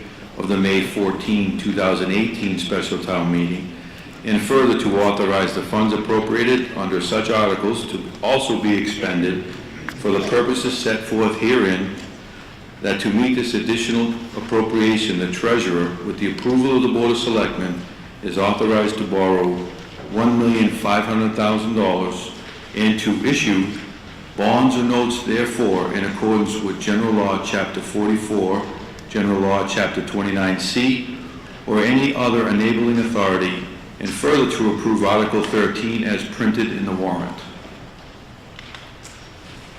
Thank you. Before I go on, let me just state that the last vote we took on Article 8, it wasn't Article 8 that was defeated. If I said that, I was in error. It was the reconsideration of Article 8 that was defeated. So Article 8 remains approved as voted, and the motion to reconsider was defeated. And ladies and gentlemen, Article 13, as moved by the FinCom, also authorizes borrowing, and therefore will require a 2/3 majority vote for passage. Mr. Grant? Thank you, Mr. Moderator. We have a PowerPoint regarding this Article 13. And yes, you have seen this one a couple of times. It's been out to bid. The engineer's estimates are somewhat off, and I'd just like to take you through a little brief history of the West Main Street sewer extension.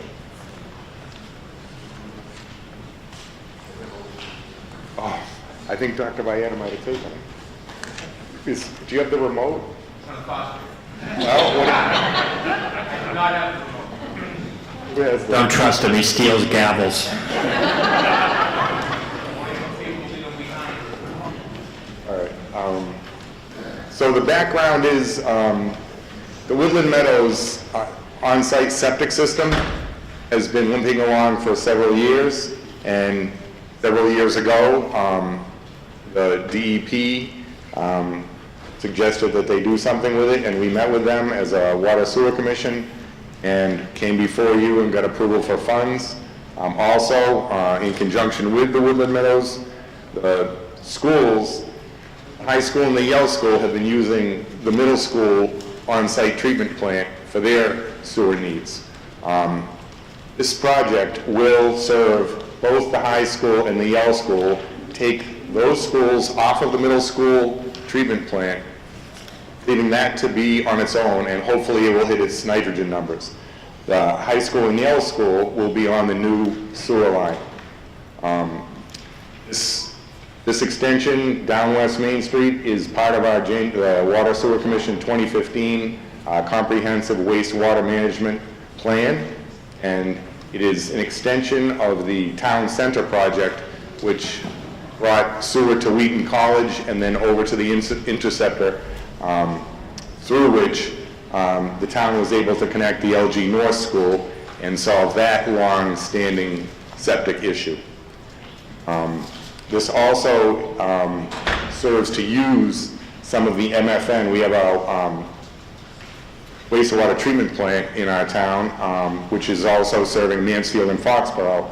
We've done upgrades and improvements on that plant to receive more expansion and capacity. So utilizing this next leg in our sewer plan will help take up some of that capacity and put the flow into the treatment plant rather than into our groundwater. This is the area in question. It basically goes from the Woodland Meadows back out to down 123 West Main Street to the intersection where 140 comes in, and then would go towards on Taunton Ave on 140, and then jump into Wheaton's campus to connect to that central pump station.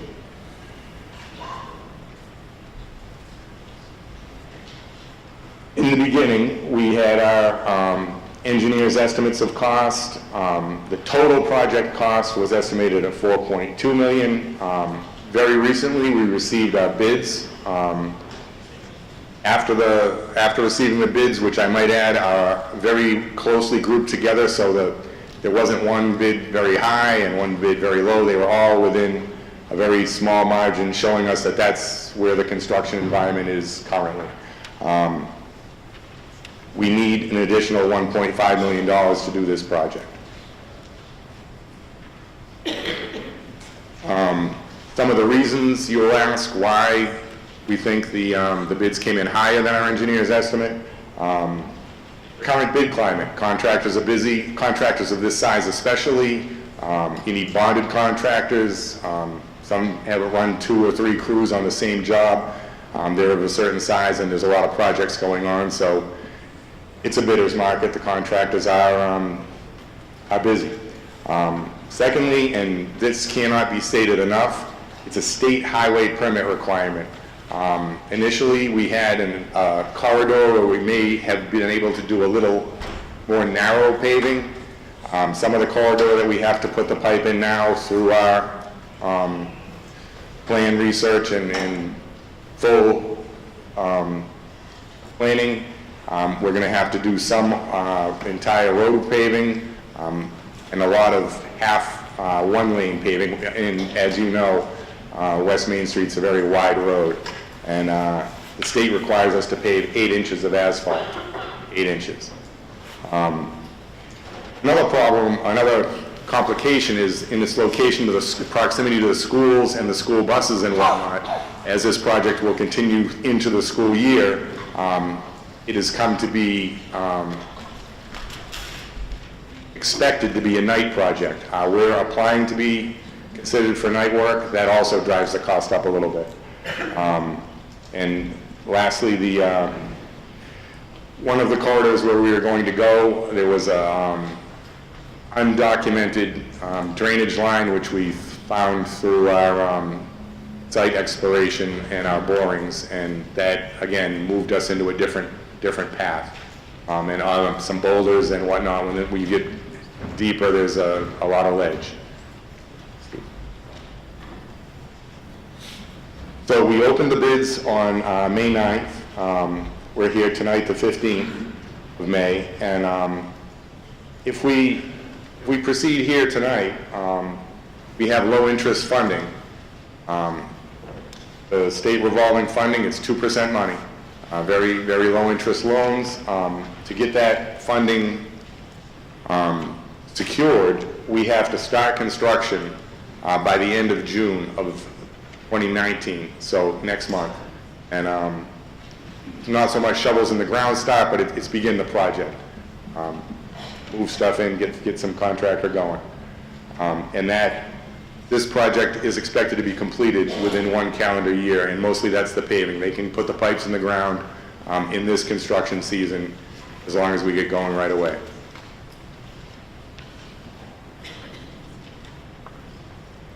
This project is part of our CWMP. It follows the next leg in our sewer expansion in the town.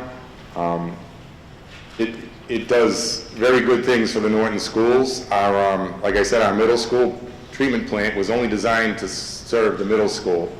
High school and the Yale School are now being flow is directed to that treatment plant at the middle school, and I don't want to get into the technicalities, but it's like putting a whole subdivision into one septic system. That small treatment facility was designed just for that one school. To get these 2 schools off of that should allow the middle school to hit its numbers in its own treatment plant.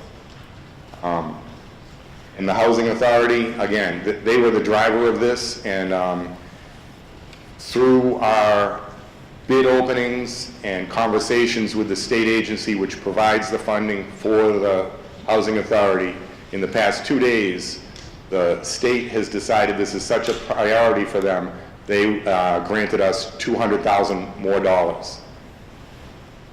And I already mentioned the 2% loan money.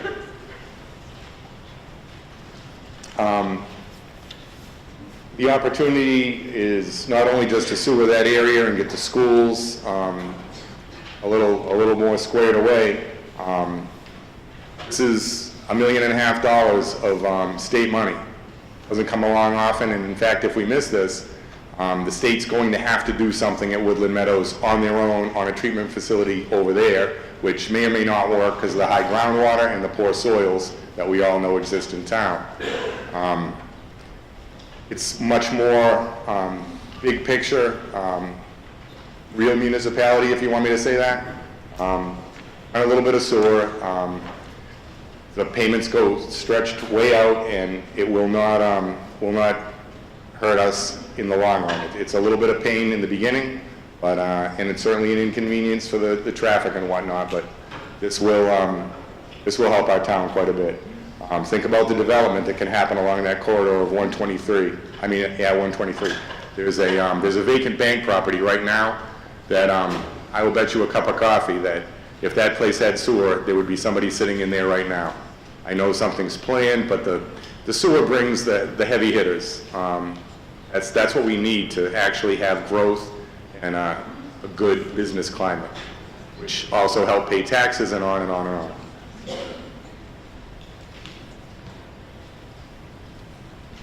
Thank you very much. Mr. Stefanelli.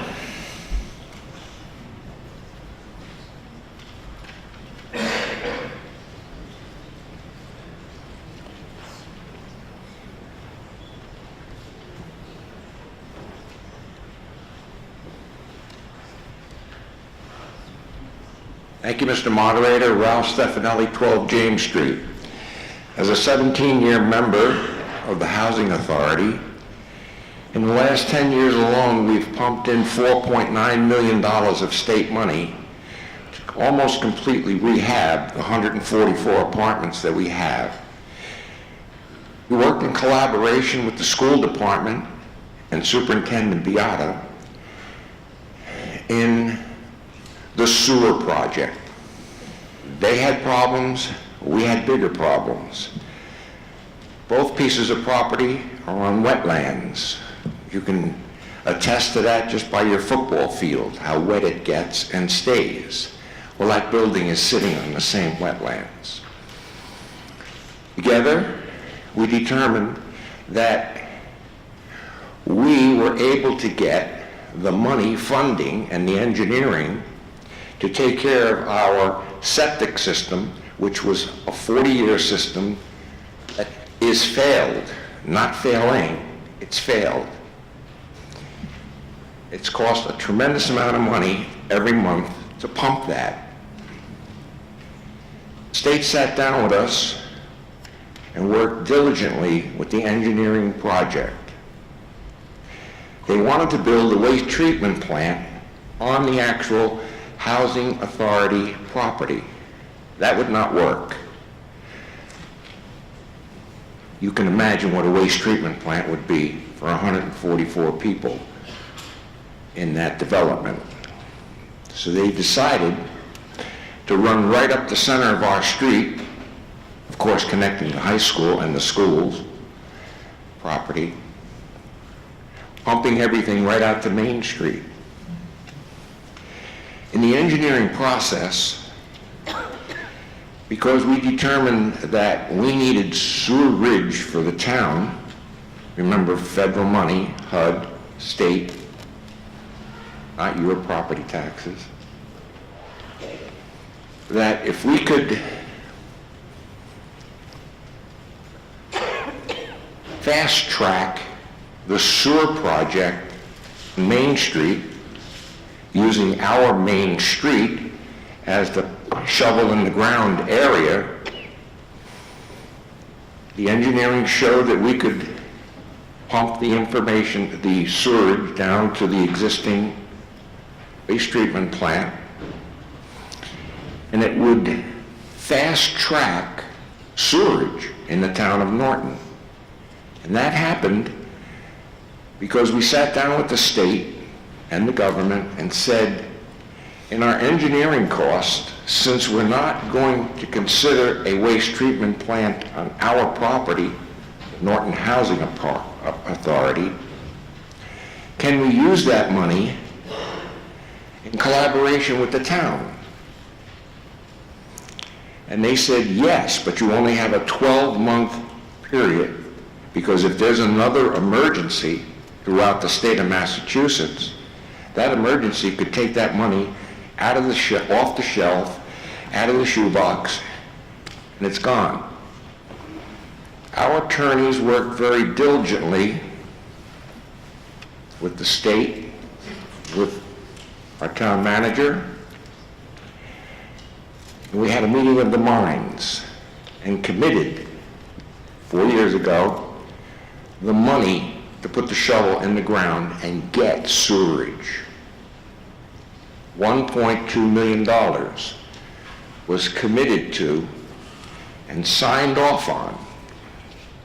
Worked very diligently and many hours to secure that money. It's ours. However, as you saw by the presentation by Mr. Grant, as the bids came in, the state's not going to give us the 1.5. Am I correct? 1.5. Right. They won't give us the full difference. Thank you. I just wanted to be correct. I didn't want They to upped their ante $200,000. The state contributed. take it. Through the moderator. Sure. Thank you, Mr. Moderator and Mrs. Stefanelli. The state upped their contribution a full $200,000 within the past 2 days. They're that committed to this project at Woodland Meadows. Moderator, may I question you on one part of that presentation? Yes, sir. If this does not pass, I would like to have you hear it from Mr. Grant. What happens if this is not voted on and approved? Mr. Grant. Thank you, Mr. Moderator. The state money goes away, so the full $1.5 million of the state funding goes away. And we're left with at least that much less and significantly more in the overall detriment to the Woodland Meadows. Because if you think about it, if Norton residents are to age in place, they need a place to go. The Woodland Meadows would provide that because not only would the septic system that is existing and failing on that property be able to be removed when Woodland Meadows connects to sewer, there would not be a large on-site wastewater treatment plant near the residents at that community. They would basically be achieving real estate that they could put up more apartments on and utilize the full capacity of the sewer, which we need to get to Woodland Meadows anyway. This is literally the win-win-win. Mr. Stefanelli. Thank you. Aging in place. As you ride down 123 across the street from the Speedway gas station, you will see two large fields and our main driveway going right to the back of where our condos and apartments are. That is the leaching. And just like we had on West Main Street where Walgreens is, there used to be a train turn or trolley turn station right there. And the EPA took many years to clean that up. They did a great job, and now there's a Walgreens there.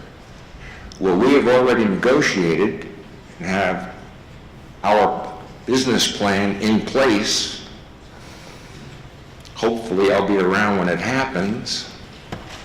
But when that septic system is removed, then we can start planning to add more apartments on town-owned land. So we're going to help with the aging of our population here in Norton. I strongly recommend that you approve this. Thank you for listening. Yes, ma'am in the back. Hi, Denise Luciano, 6 Buddhist Drive. My question is just related to, there's been a number of articles tonight with water and sewer. And my question is, do we collect enough money to pay for all of these, or is there going to be an increase to the taxpayer that we're going to see as a result of all these articles that are passing? Mr. Grant. Thank you, Mr. Moderator. That's a very pointed question. This does not go on the tax base per se. The water is an enterprise fund. You can imagine it like its own water department as a small business. The water money stays in the water department. Same thing with the sewer. So the sewer has an enterprise fund, along with the contribution from the state. There will be some connection fees to the schools and businesses along the way, residents as well. This will come from sewer revenues, stretched out over a period of 20 years at a 2% loan. We have this SRF low-interest loan with the state revolving fund. So it's a sewer project paid for by sewer revenues. So I understand, but that's not part of the operating budget, but we get a water bill that has a certain rate associated with it for our water usage. Is that going to be going up as a result of these articles? Nothing tonight will drive up the water bills. The sewer, this is a sizable project and could have some impact, not significant. But what you have to remember, our sewer system, I can't call it in its infancy, but it doesn't have a lot of users. It's a relatively small system to other communities. What this does is add approximately 100 more users, so it actually helps spread out the capital cost of the sewer system by, it's cheaper by the dozen theories. The more people you spread the cost among, each person will pay less for the capital, less for the existing costs. So this actually helps the current sewer user and does not hurt the taxpayer. This is a sewer project paid for by sewer. Thank you. Any other questions, comments, or discussion on Article 13? Yes. Selectman Belli. Thank you. Just a point for clarification, if you wouldn't mind speaking to. You had a slide up there that talked about the initial budget of the project as $4.2 million. Can you just elaborate a bit more to explain the text within the article going back to 2017? I can keep this here if that. Yeah, sure. Thank you very much. Mr. Grant. So sure. What happened initially, the total article started out at the 4.2 million, which is what the contractor's bid came in at. Are you looking for more for the history? Okay. Initially, it started out at 3.32 million in 2017. And as we did some explorations and more investigation, we came back at 2018 for another 880,000. And again, yes, tonight we're here in front of you asking again for more. The difference tonight is we have actual contractor bids in front of us, people prepared to go and install the work. So the engineer's estimates, the test borings that we did, all this assisted us in our estimates, but this is the climate. This is what it will cost us to do this work. We all certainly wish it were less.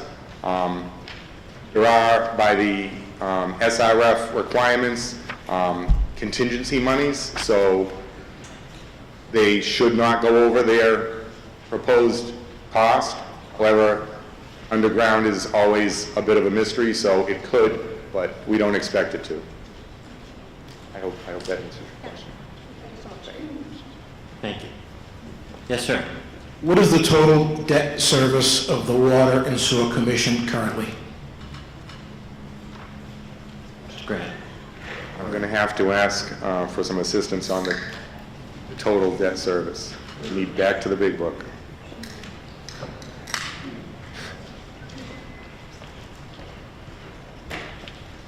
What we need to remember is, as we're adding new debt, we're also retiring older debt. So the projects that were done 20 years ago and 15 years ago are either being put off the books or they're maturing. So as we incur new debt, some debt is being retired.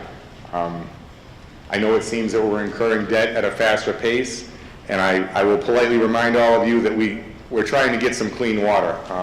The water treatment plant is going to be quite an improvement to the water system, and that costs money. The same thing with the sewer. In conjunction with this sewer project, we're taking that failing septic system over at Woodland Meadows out of the aquifer, providing us with better drinking water. Thank you, Mr. Town Manager. Our FY20 revolving debt is, for FY20 for the water, is $1.262 million, and FY20 revolving debt for the sewer is $217,000. So they're not tiny numbers, but they're not huge. What is the total debt? Oh, that's just a service. This is the service.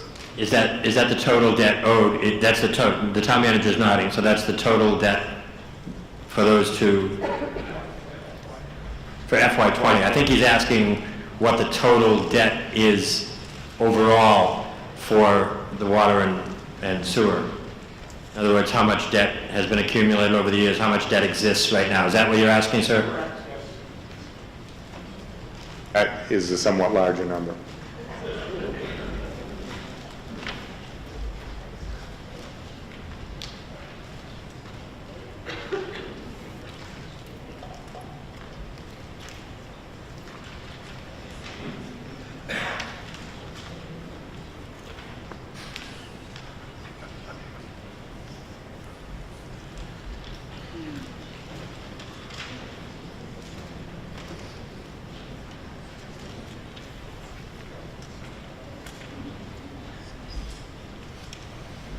Wish I knew a joke.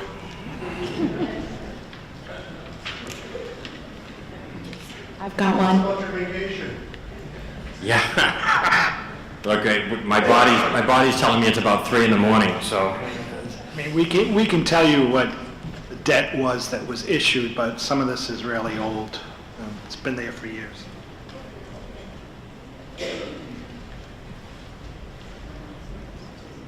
Is there any purpose for your question? Well, just we're accumulating debt, and I think the water system, I'm no expert, with all the water problems around, it's going to require more money in FY21, FY22, FY23.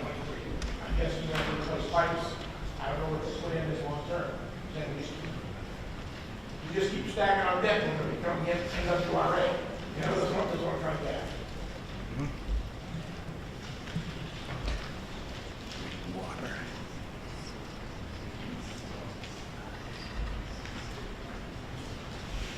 I mean, the water department has 15 million in debt, but some of that will be paid off at different times. I mean, it's spread out over years.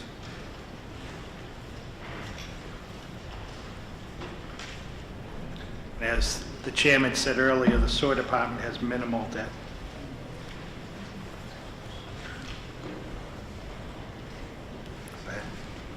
James Puello, I'm the town accountant. Yes. I'm looking at the numbers at the end of June 30th, 2018. The total town debt is $26,806,678.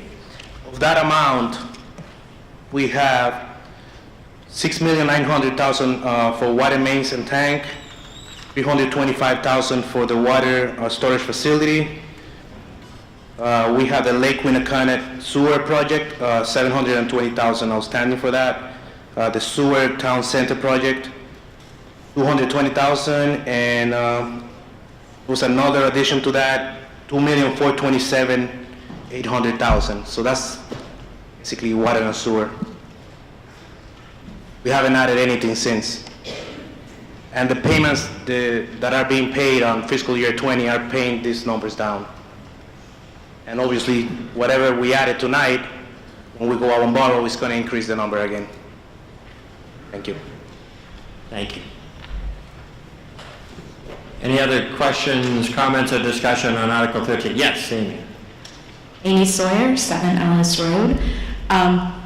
Luke, you mentioned that the state has come back and said they'll increase by $200,000 their contribution to this project. Is that their final answer? Because if our cost has gone up roughly double since we first set out on this adventure, I'm wondering if maybe they could come up a bit closer to what the impact to the town taxpayer is going to be. Mr. Grant. Thank you, Mr. Moderator. It's an excellent question. We sat at the table with the state for quite some time and said exactly those words, and we received the final answer of the final number for the nth time at 1.141 million. That was it. That was really it. That was it. The bids came in, and we put a call in, followed up with a letter, and were very, very, very lucky to get a rapid response and a positive rapid response for the $200,000. I don't want to get into the crazy minutia, but the only amount of money that we'll really, really, really have to scramble for is about $19,000 odd a year. Because obviously it's stretched out over 20 years, it's 2% money. The $200,000 from the state makes this so much more palatable for us. I can't explain it. It keeps the tie-in fees reasonable for the residents. It shows the state's commitment to the woodland meadows. It's all they're going to give. If they come up with more, we would certainly take it, and we can adjust the funds that way. But I don't want to get into a game of hardball with the state and have them say, oh, we're going to refer to the 1.41 and good luck to you. I'm going to say thank you very much for your generous contribution of the 200. We'll be sure and bring sewer down to that housing project. And again, as folks tie in and begin to use the sewers, revenues come in and build our system a little bit. It's a very slow, painful process, but this is how it begins. And quite frankly, there's a good part of that, this leg of the project that does not have residences that will tie in. There's the intersection and a couple of commercial buildings and whatnot, the churches here and there, and I expect it's a lot of pipe for not a lot of tie-ins. I wish there were more businesses, more commercial properties, more offices, whatever. Maybe they will come, but this money from the state is, I think, the all-in. That's their all-in number. Okay, thank you. And I think the comment you just made might be important to note. I think you are right. I think if we do put sewer through the center of town, we will attract more commercial development, which is probably the only reason that I'm going to vote to continue funding this crazy project run amok. Thank you.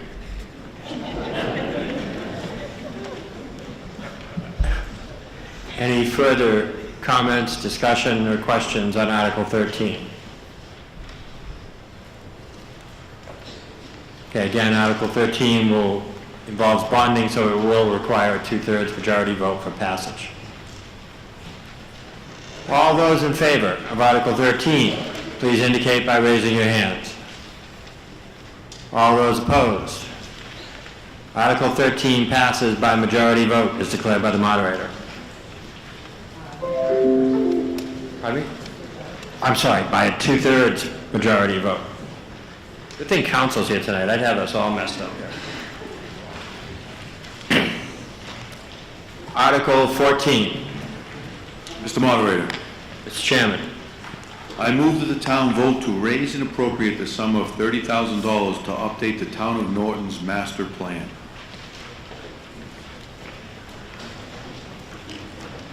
Any questions, comments, or discussion on Article 14? Mr. Town Manager.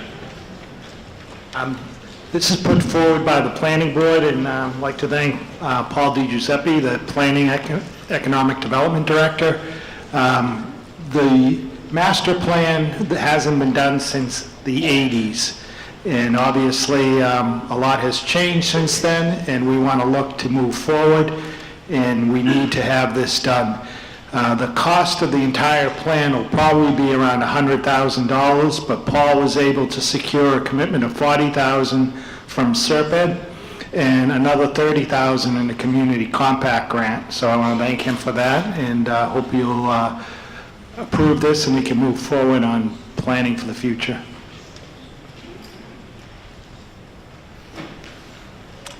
Any further comments or discussion on Article 14? Seeing none. All those in favor of Article 14, please indicate by raising your hand. All those opposed? Article 14 passes by majority vote as declared by the moderator. Article 15. Mr. Moderator, Mr. Chairman. I move that the town vote to amend the general bylaws by inserting a new bylaw entitled Stretch Energy Code as printed in the warrant under Article 15.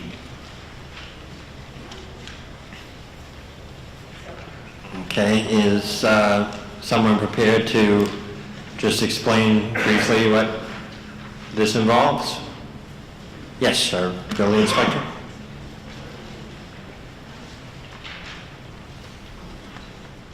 Chris Carmichael, Building Commissioner, Town of Norton. Currently, we're on the prescriptive-based code, which means whatever's printed in the code, that's what we will implement. Our 20 on the walls, our 30 in the floors, and our 50 in the ceilings. This stretch code, which isn't much of a stretch code anymore, 10 years ago when it was implemented, it was. I'll explain later. Is a performance-based code, so it will require any new construction to hire a HERS rater. And that's explained very well in the handouts. Hopefully you saw these outside and picked one up. The HERS rater will do an assessment on the building. He'll design the building envelope. We want to take that away from Bob the Builder. Not that we don't trust him, but we're building systems now. We're not building boxes with chimneys on them. So the HERS rater will design the building envelope. He'll work with the mechanical so that we're building them tight, and we're also going to ventilate these buildings. So we're taking it away from professionals, we're putting it in a professional's hand. The moderator's busy. I can't sing, I'm sorry.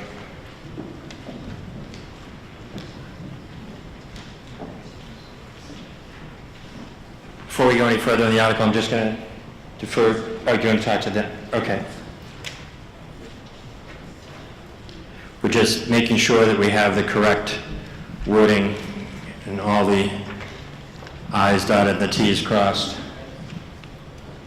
In the meantime, I'll tell you the joke my grandson told me. What did the daddy buffalo say to the little boy buffalo when he left for his first day of school? Bye, son. That's all I got, folks. It's getting late.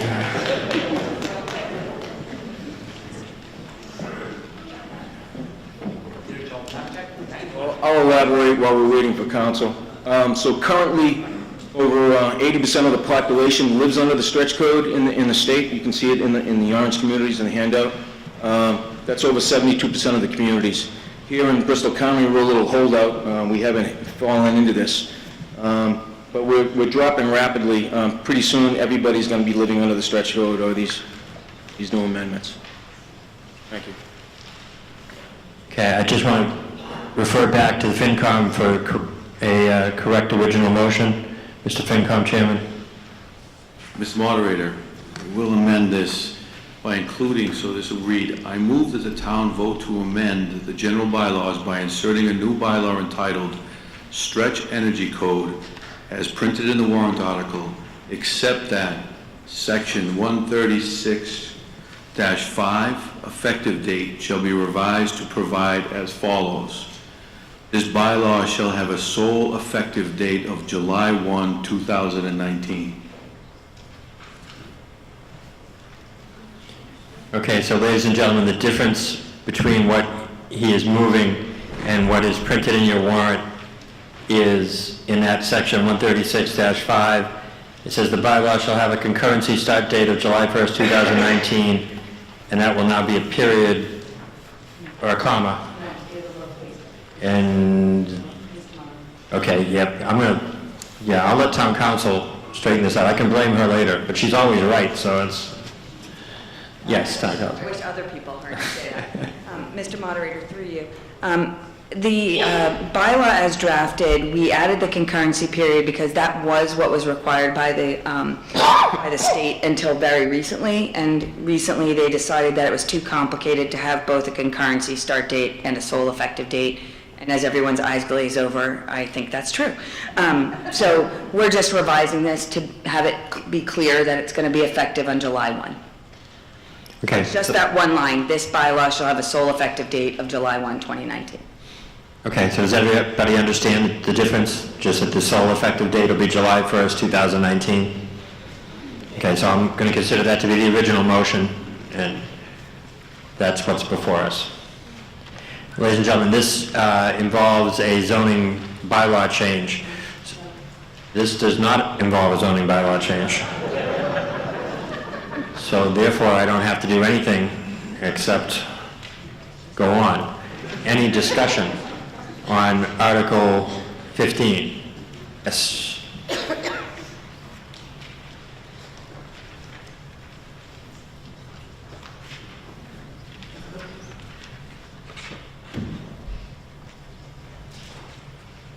Good evening. Bill Cogliano, 202 Bay Road. That handout that you have tonight came from a discussion that I had with Joan Bissetta, Deputy Director of the Green Communities Division of the DOER. I just want to make sure we all understand what's happening here, and then I want to ask Chris some questions to help me to understand some things that I'm not aware of. The money from this program comes from a trust that's set up by utilities and power plants. Now, it says in the document there that Norton's estimated base grant is $150,000 to $170,000. My understanding is these funds can only be used for clean energy projects, so these funds can't be used, for example, to hire additional personnel. To get further grants, the town must apply and compete with other towns for the grants. The cap is $250,000. This is going to apply to all new commercial buildings over 100,000 square feet or new buildings over 40,000 square feet that are high energy users, like supermarkets. It does not apply to additions, renovations, or repairs to residential buildings. It does apply to new residential construction. I spoke with the Association of General Contractors about this. They focus on commercial buildings. They're neither for or against the stretch code. Basically, it seems that large-scale commercial appears to be going with the trend. I spoke with the Association of Builders and Remodelers, who are more on the residential side. That was a mixed bag of pro and con, depending upon whether or not they benefited from the program. My concerns, which I'm interested in learning more about, are this code is based upon the International Energy Conservation Code, which is based on European standards. Massachusetts rules are based on that with some amendments. The stretch code has a higher standard than that. So my first question is, are these standards too restrictive? Not being in the building trades, I don't know the answer to that. Second is, I'm concerned when these subsidies stop, that it's going to make housing less affordable, because the subsidies will stop at some point. Third, and perhaps more important on a personal and philosophical level, I do not like the idea of forcing people to do something they don't want to do. In my opinion, these codes are not for safety, but are arbitrarily set by people who think they know what's best for the rest of us. Coming from Europe, they have different standards on environmental issues, and they're trying to be applied here. In my view, if people want energy-efficient homes, let them build them. And if they don't force them. The question that I have, and again, some of this is directed to, hopefully, Chris can answer. Does it make sense to agree to something for a payment today that may not impact you, but will impact those who follow you, like your children? I really have a problem with, we don't have to take anything from this other than the money, but those who come after us, they're going to have to pay for this with more restrictions on their housing. The final concern that I have, and again, hopefully he can answer it because of his experience in building, is I'm concerned with the unknown health issues that may develop from applying these standards. I believe that a house needs to breathe. And in order to be more energy efficient, I think that there's less of that movement. There is ventilation, but I'm concerned that we're going to find that there may be problems that come from that. So I'd appreciate any help that you could give them. Absolutely. You could stay close and recite your questions as I answer them. I can't remember all. All right? I'm right here. Yes, sir. Mr. Moderator, first of all, we've held several information sessions on this topic, and Mr. Cogliano was not at any of them. We had them broadcasted on TV so that everybody could enjoy them at home and review them at their leisure. First and foremost, some point of facts that you've gotten wrong. This is not a European-based design. This is from the ICC, as established the International Energy Conservation Code, and the stretch code is almost comparable with that now. 10 years ago, when we were building houses out of 2x4s and R13 construction in the walls, R13 insulation, excuse me, the energy was, the stretch code was a stretch because it was going to be a 40 to 50% increase. Now, 10 years later, again, we're building 2x6 walls, R20 in the walls, R50 in the ceiling, R30 in the floors. The stretch code is almost the same thing. We're just taking it again away from the prescriptive and pushing it towards the performance. I did mention this earlier.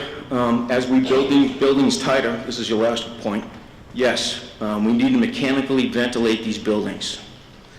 So there's 3 different ways to ventilate a building, and it is required in the codes as well.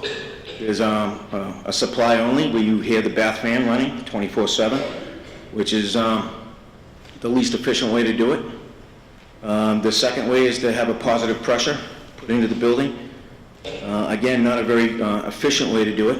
It forces air into the cracks and crevices, and you can have mold growing.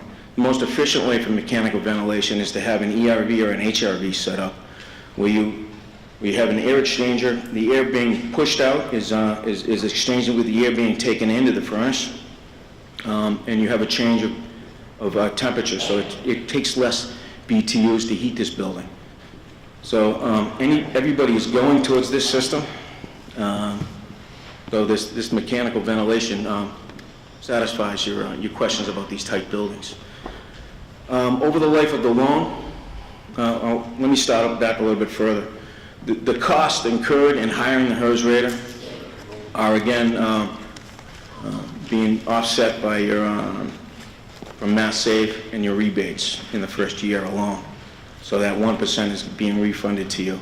What you're going to save exponentially over the life of the loan, over the 30 years of the generation within that house, is going to be tenfold or more exponentially savings in the heating cost within that building.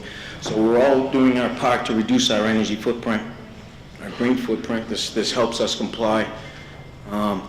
As for these grants for the money that you were talking about, these will help us with, just like the current project going on here in the school system with doors and windows. We could have gotten a large sum of money to put towards that instead of coming up with the money ourselves. And I'm sorry, your questions were numerous in points, so did you have any more questions, Mr. Cogliano?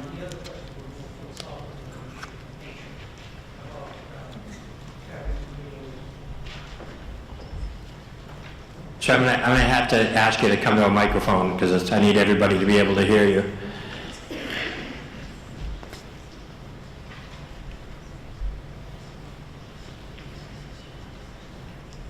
One of the issues is that, you say that these are almost like the stretch code, but for people that don't know what that is or what happens with these building systems, it's hard to understand what that means. Because everybody says that. The reality is there are differences, and the stretch code is an upgrade in the restrictions. That's why we're going through this situation. The other ones had to do with this philosophical issue about forcing people to do something that they don't want to do.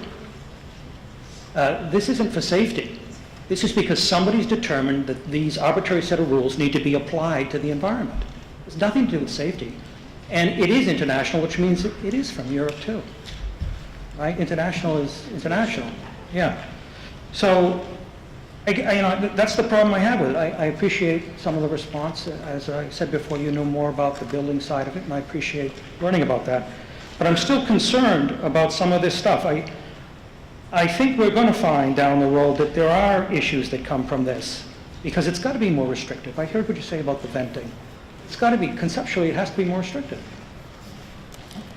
Anyway, I don't know if you want to address the philosophical. I'd like to confine the remarks to more of specific about the bylaw. The general philosophy is okay, but let's not stray too far afield in the general philosophy of it, and let's try to stick to the specifics of the article.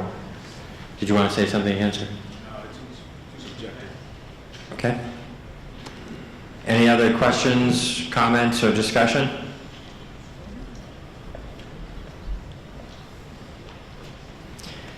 Seeing none, all those in favor of Article 15, please indicate by raising your hands. All those opposed? Article 15 passes by majority vote as declared by the moderator. Article 16.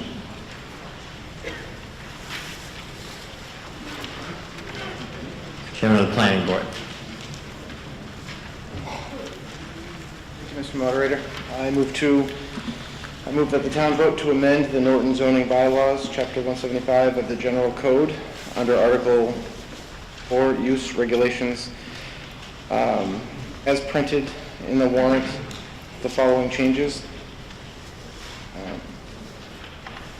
Insert non-commercial after the, let's see, after passive outdoor recreational. On the table 4.3. So what's your... So we're going to insert the line non-commercial, just the words non-commercial after passive outdoor recreational. Okay, is that the only one, the only change on this one? And the second change will be to strike the end of that sentence, reading, but not including amusement parks and commercial campsites. I can read. Okay. So, first of all, is there a second to the motion? Mr. DeLuca seconds. So, ladies and gentlemen, the motion is to approve it, approve Article 16, move Article 16 as printed in the warrant, with the exception of under 175-4.3, open space, agricultural, recreational usage. Under principal uses now, it says passive outdoor recreation uses such as parks, beaches, picnic groves, camping, and other similar uses, but not including amusement parks and commercial campsites. That will be changed by putting the words non-commercial after the word recreational. Is that correct? Correct. And then striking the words further down, starting with but not including amusement parks and commercial campsites. Correct. So it will read passive outdoor recreational non-commercial uses such as parks, beaches, picnic groves, camping, and other similar uses. Is that how your motion is presented? Okay. Is everyone clear on the differences between what is printed in your warrant and what is actually being moved? Okay. This one is a zoning bylaw change, and as a result requires two things. It'll require a 2/3 vote for passage. It also requires a report of the action of the planning board. So I would ask the representative from the planning board, did the planning board hold a hearing on this? Did it meet, and what was the result of its action? The planning board held a hearing and met last night, actually, 5:14. You just speak right into that microphone. It's kind of direct there. Yeah. The planning board met last night and voted. It's the full vote.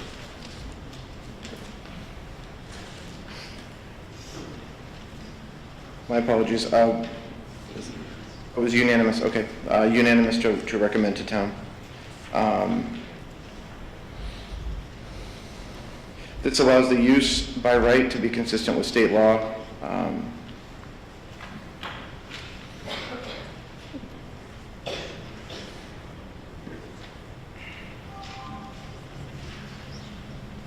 Okay, and currently the passive recreational uses are not currently defined in the zoning bylaws, so this will allow the passive recreational use by special permit. And currently, I believe it's being used by the Girl Scouts and the Boy Scouts, so this would allow it to be permitted. Okay, is there any question, comments, or discussion on Article 16? Yes, ma'am.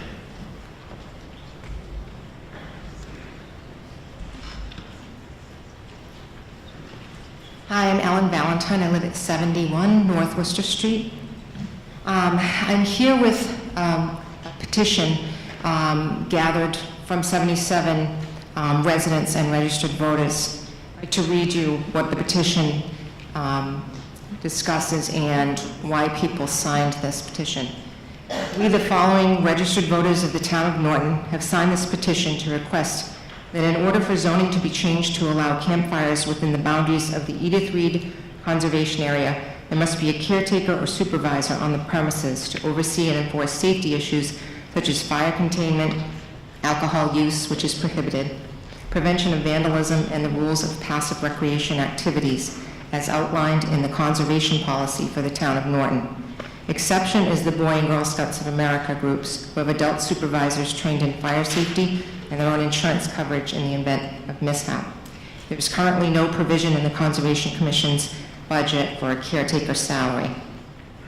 Basically, in full disclosure, although my residence is not directly abutting my great-grandfather's farm, now known as Charlie Farm, it is owned by my mother, is the largest abutter of both Edith Reed, Rose Farm, and it also abuts the YMCA camp. So having lived there for 60 years and 4 generations of my family, we have always kept an eye on the conservation areas. We've enjoyed them tremendously. The farm that we're rebuilding is all organic because we care very much about impact on the environment. I approached the Conservation Commissioner expressing our concerns about a year ago, actually myself and several neighbors, and we were told that the budget, I think they only have $4,000 for now 7 conservation properties to take care of oversight and conditions there. If we change this vote, if we vote yes to change this for special permit, we are going to be able to allow anyone over 21 to camp out there, and there will be no supervision. There has been vandalism at the lodge last summer. Cameras were installed. But the Conservation Commission is woefully underfunded to have this type of use. Now, none of us have ever minded the Girl Scouts and Boy Scouts being there because they have their own insurance, they're always adult supervised, they're schooled in fire prevention, CPR, all of those things to prevent any mishaps. In spite of that, there was a forest fire back there, happened in the 60s. Boy Scouts set some of the woods on fire, but it was put out and there wasn't a lot of damage. We're just very concerned. I thought, well, maybe I'm the only one because it's really surrounding properties. But I went out and everybody that I spoke to signed it. Everybody said, this is crazy. Why do they even want camping? Why would they open this up to the possibility of young people going out there and drinking and causing vandalism? And I have to tell you that in 1966, when we acquired the Rose Farm, there was great enthusiasm about it. It's a beautiful property. They put picnic benches out there. They built a bridge to the island. But systematically, over the years, everything that's been put out there, including a dock at the YMCA camp, has been vandalized and destroyed. Now they're going for the lodge at Edith Reed. I'd like to suggest to the selectmen that in the future, funding for the Conservation Commission be increased to allow possibly a field agent that could assist Jennifer to oversee these properties more closely. There's a lot of vandalism, a lot of motorized vehicles that are prohibited have been tearing up the Rose Farm property, ruining the fields.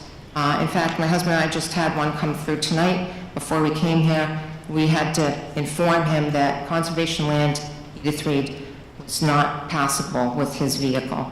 And they come through our property to get there. So we actually removed a bridge that joins the properties because we didn't want them to use that as an excuse. They could come through. So I just would really seriously consider that until we have the proper oversight to allow camping by anyone over 21, granted they have to sign a permit, but we're just afraid of the people that will come in that don't have a permit and might use that property and not be noticed until the damage is done. So thank you very much for letting me speak. Thank you. Did you want to say something, or? Okay. Any other questions, comments, discussion on Article 16? Jen? Thank you, Mr. Moderator. Jennifer Carlino, I'm the Conservation Director. We certainly appreciate all of Mrs. Valentine's comments, and we'll just mention that we have been allowing camping on conservation and town-owned property for the 20 years that I've been here, and for much further back than I've been here. We do have a reservation form where people do need to provide notification, all their contact information, their phone number, the number of people who are planning to camp, which property they're going to, what their sanitary facilities will be, and parking information. That is also required to be submitted to the police and the fire department, so they know if you have a fire at the property, and just so they're aware in case somebody does call and they can go out and react. I know you're happy with the Boy Scouts and the Girl Scouts being on the property, but conservation and town-owned land is public property, and we cannot discriminate against people who aren't Scouts. So camping has been allowed for the general public, and we'll continue that process. This article allows the Conservation Commission to go to the Planning Board to get a special permit. That will help us guide our form and the revisions to the form that we might need to add as a result of the special permit. Thank you. Thank you. Any other questions, comments, or discussion on Article 16?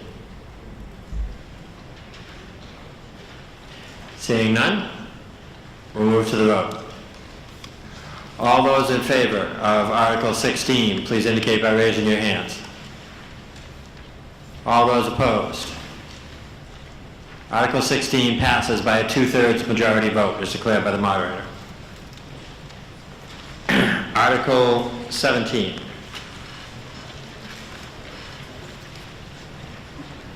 Article 17. Article 17 is declared lost for lack of a motion by the moderator. Article 18. Mr. Moderator, I move that the town vote to amend the Norton zoning bylaws, Chapter 175 of the General Code, Article 7, off-street parking and loading, Section 175-7.10B, commercial districts as printed in the warrant under Article 18. This article, as it is, would allow the planning board to provide waivers where appropriate for commercial and industrial driveway widths. It was voted on. Pardon me one second. Yes, we just need the date of the meeting and the vote taken, what the result was.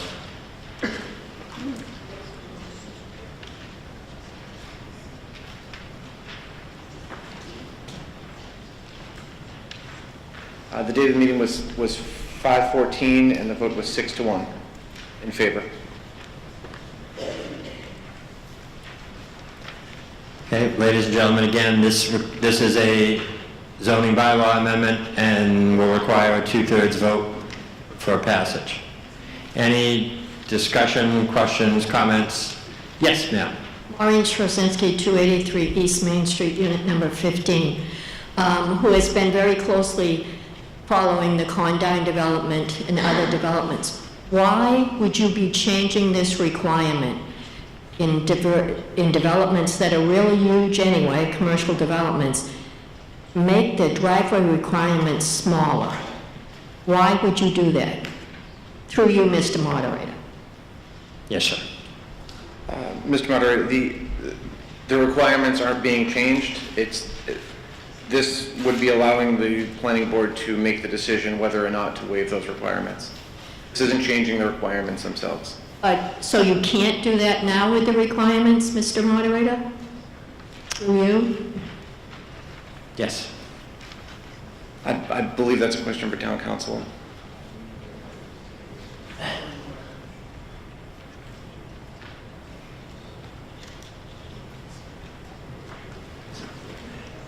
Town council. Mr. Moderator, thank you, through you. The way that the bylaws are written, there isn't the ability to waive that, and this would provide that authority. To the planning board only, the authority to waive. This grants just the authority to waive the requirements. Is that correct? They're saying yes.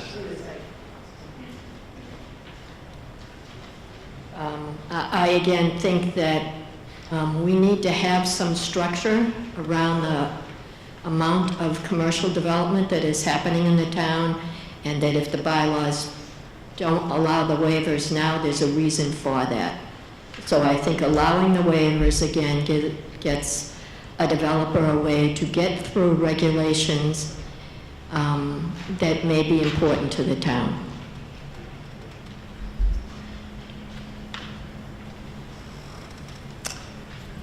Are there any other questions, comments, discussion on Article 18?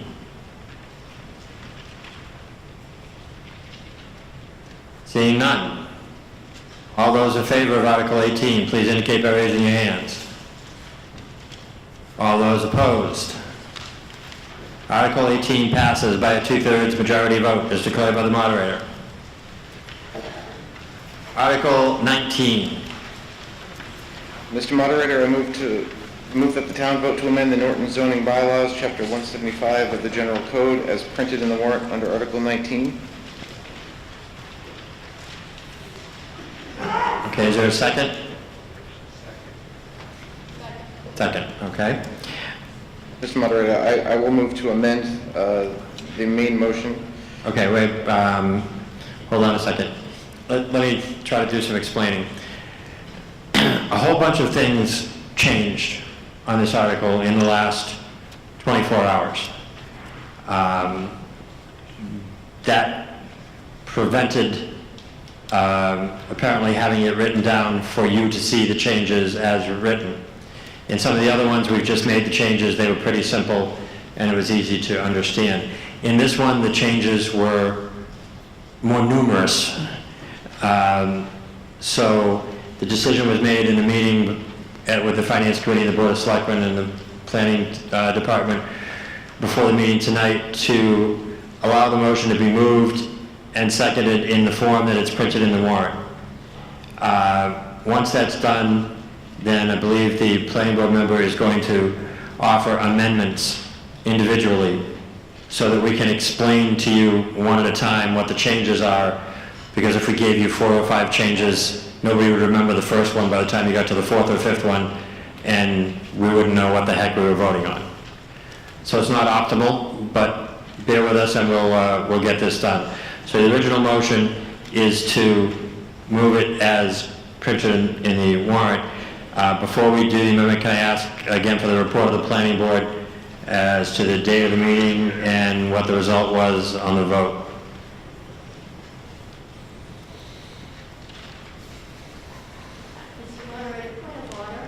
Yes, what's your point of order? My understanding was that all amendments had to be provided in writing, and how, given the previous explanations that were fairly confusing, how can you expect us to vote without being able to see the amendments as written? I would ask to defer this whole article to the next. Okay, let me answer your point of order. The changes have been provided in writing to us up here. So we have the changes that are in writing. However, the reason that I'm going to force it to be amended is that I agree with you. I was not happy when I found out that there were going to be lots of changes and that they weren't in writing to be provided. In order to try to change that, we're moving it as it is, printed in the warrant, and then we're going to allow amendments. That would be the same as if people just decided to amend it on their own and is perfectly allowable. So we're keeping the same policy as in terms of amendments provided in writing.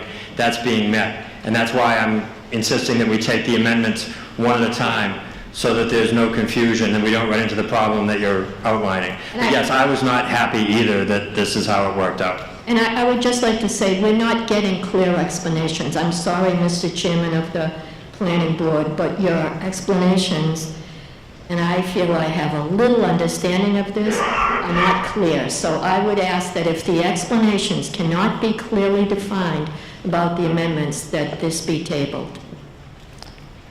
And I'm assuming you're not making a motion right now. I'm assuming I would make a motion right now. I would make a motion that this article be deferred until we can get the information in writing to all the members of the community. But okay. What I heard you say was that you were making a motion to defer this article back to the planning board for further study? yes. Is that correct? Yes, and defer it from a vote this evening, yes. Okay. Is there a second to that motion? There is a second. Well, you guys are actually going to send me to my book to look up what's debatable and what's not. This is not a motion to table, town council, right? So it is, okay. I just don't want to break any moderator rules, or I have to go to moderator jail, and that's just not a good place. All right, so we have a motion on the table which supersedes the motion that was made earlier. The motion is to defer this back to the planning board for further review. Well, okay, I'll just leave it at that. I won't explain anything else. It's been moved and seconded. Is there any discussion on the motion to defer? Mr. Town Manager. I would hope you'd listen to the planning board chairman. Though there are changes, they're mostly dimensional changes, and I don't think it's anything that you wouldn't be able to understand. I think what the town manager is maybe asking the maker of the motion is maybe you might want to hold off on the motion until the changes were explained, and then if they're too confusing, then you may want to do that. I don't want to put words in the town manager's mouth. I think that's what he was trying to get at, but you have every right to make the motion if you like. Thank you. Is there any discussion only on the motion to defer? Amy. Mr. Moderator, Amy Sawyer, 7 Ellis Road. I've heard the presentation on this topic 3 times, so I think there's been significant knowledge sharing on this particular subject, and I believe the significant changes are simply to the distances from point to point.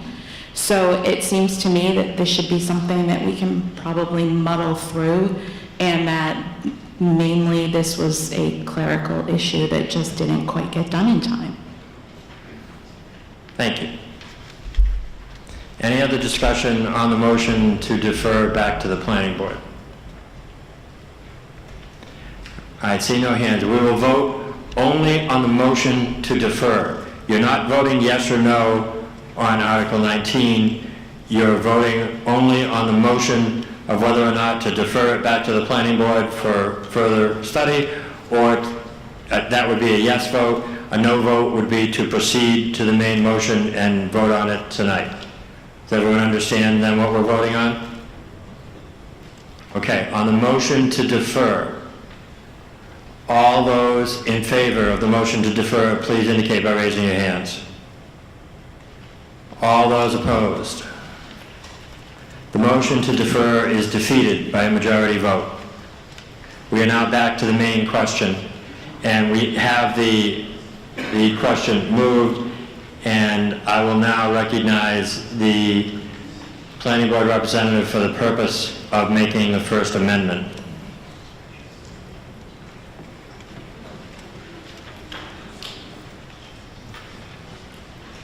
Mr. Moderator, I believe I need to do the report as well. Did we get the report? No, not yet. Okay, let's do that too. I just want to thank everybody for their patience as well. It's a lot easier to do it in a small room in front of a camera than in front of everyone. In this article with the amendments, will strengthen the protections for residential neighbors along 495 and be consistent with Mass DOT sign regulations, Chapter 93D, which is the control of outdoor advertising adjacent to the interstate and primary highway systems.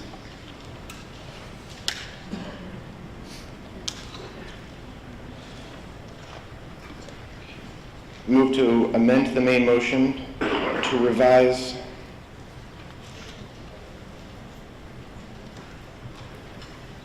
If the amendments are what you supplied with us before, maybe we could have, even though you're making the amendment, maybe we could have town council read it so that we get the proper legal form and language. But the motion is coming from the planning board chairman. All right, so you'll tell me. Mr. Moderator, the motion is to amend the main motion to insert after the words freestanding, the words which may or may not be double-sided. Okay, ladies and gentlemen, this is under, you see the underlined bold one that says digital/electronic billboard. And in the third sentence down, you see the words freestanding. This amendment inserts after the words freestanding, the words which may or may not be double-sided. Is that correct? That is correct. Okay. That is the difference in the amendment. So now, ladies and gentlemen, we now have an amendment on the floor. Discussion and any vote that we take now will solely be on the amendment, not on the article itself. So when we are now prepared to vote on this, you will be voting on the amendment. You will only be voting on whether or not to insert those words into the article. That's all you will be voting on the first vote. Does everyone understand that part? Is there any discussion on the amendment to Article 19?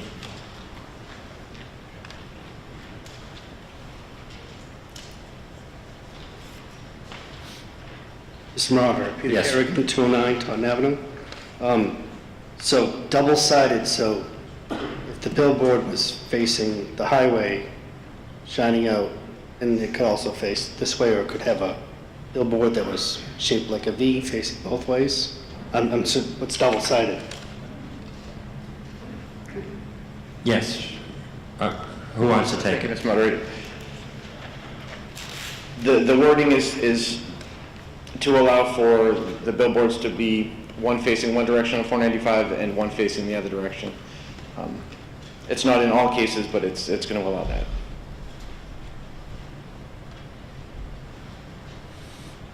Any other questions or discussion on the amendment? Seeing no hands, we'll move to the vote on the amendment. A yes vote is to insert the words into the discussion, and then that will become the main article.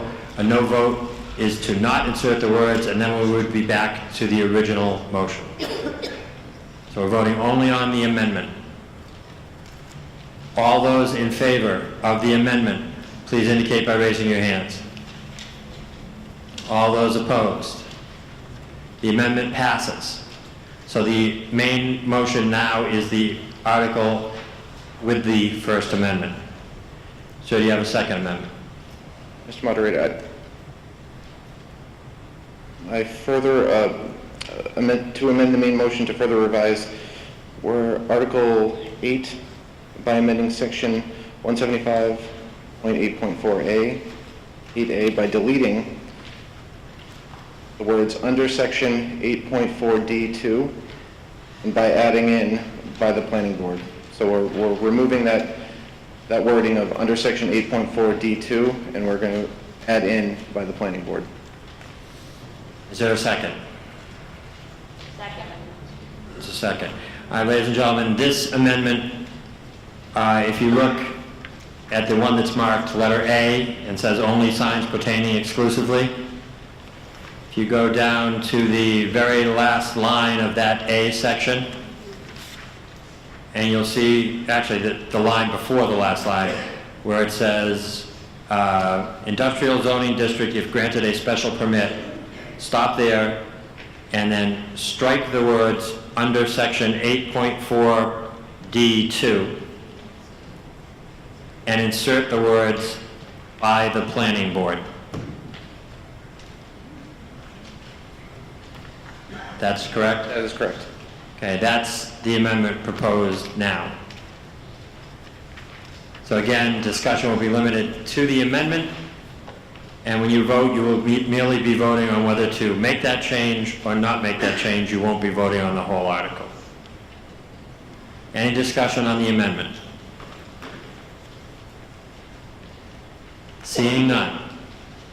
All those in favor of the amendment, please indicate by raising your hands.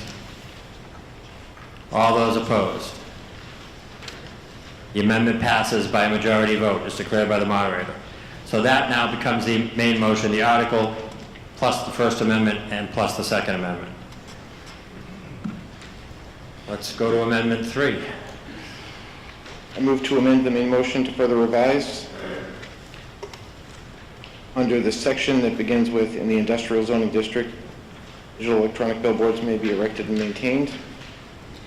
We go down to lines 7 and 8, where it says 2,000. We're going to replace that with 500.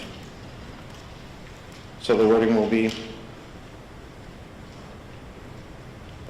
frontage, must be erected within 500 feet of Interstate 495.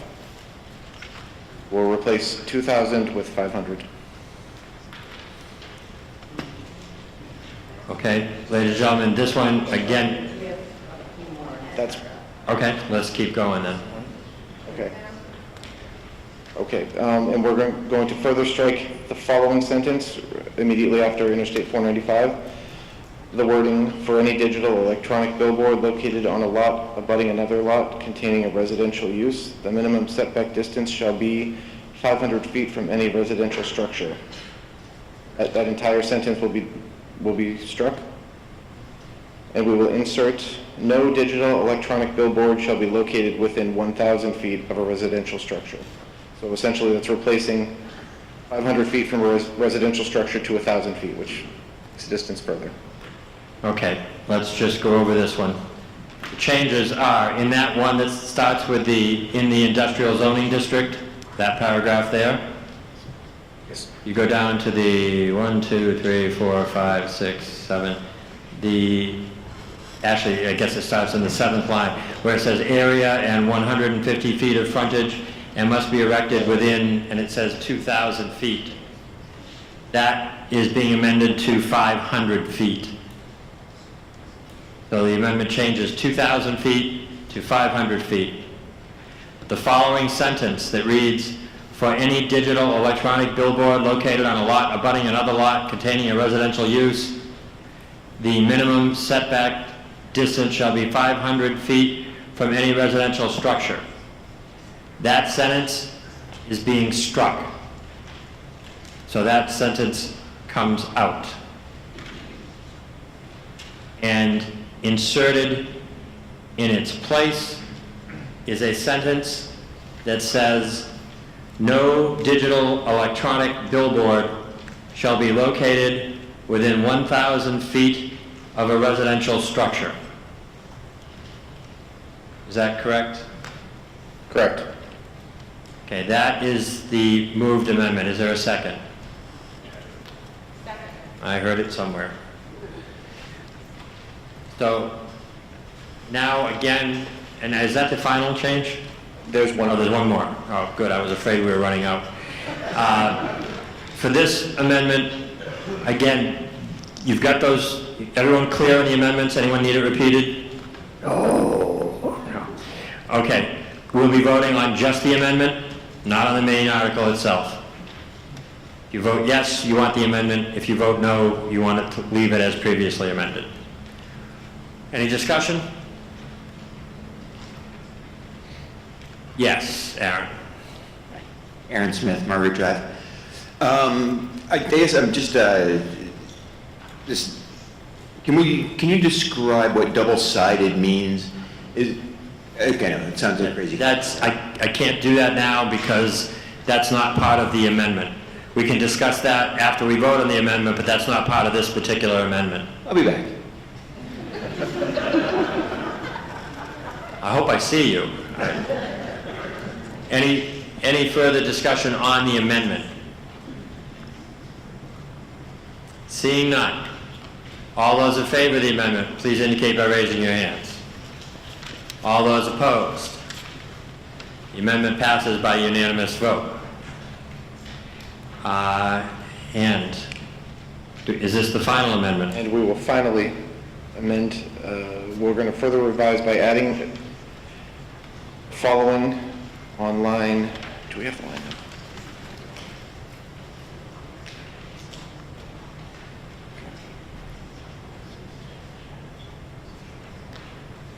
It's about 8 lines after what we just inserted there, so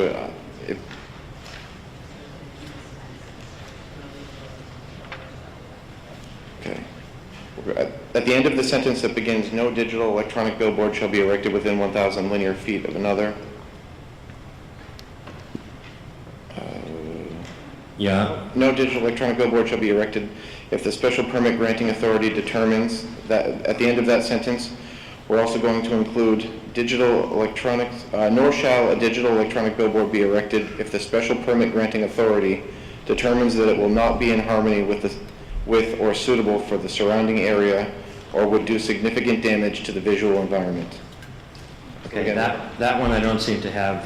Anyway, so I'll need something just to see that. Okay, yeah, I just need it because if I'm going to read it, it's...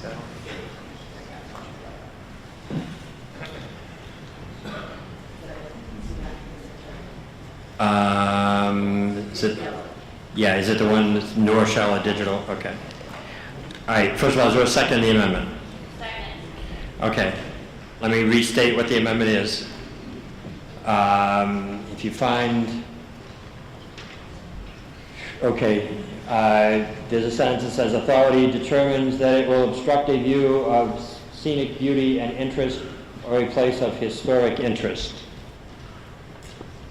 Everybody got that point? At that point, we add the words, nor shall a digital/electronic billboard be erected if the special permit granting authority determines that it will not be in harmony with or suitable for the surrounding area or would do significant damage to the visual environment.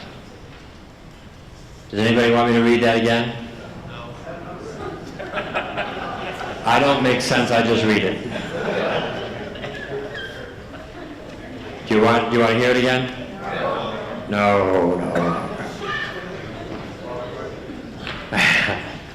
Okay, that's the amendment. Any discussion on this amendment? Okay, again, if you vote, you're voting only on the amendment. If you vote yes, you put this amendment in, it becomes part of it. You vote no, it doesn't, we go back to the original, or as amended. On the amendment, all those in favor of the amendment, please indicate by raising your hands. All those opposed? The amendment passes by majority vote. No more, right? That is it. Okay. So,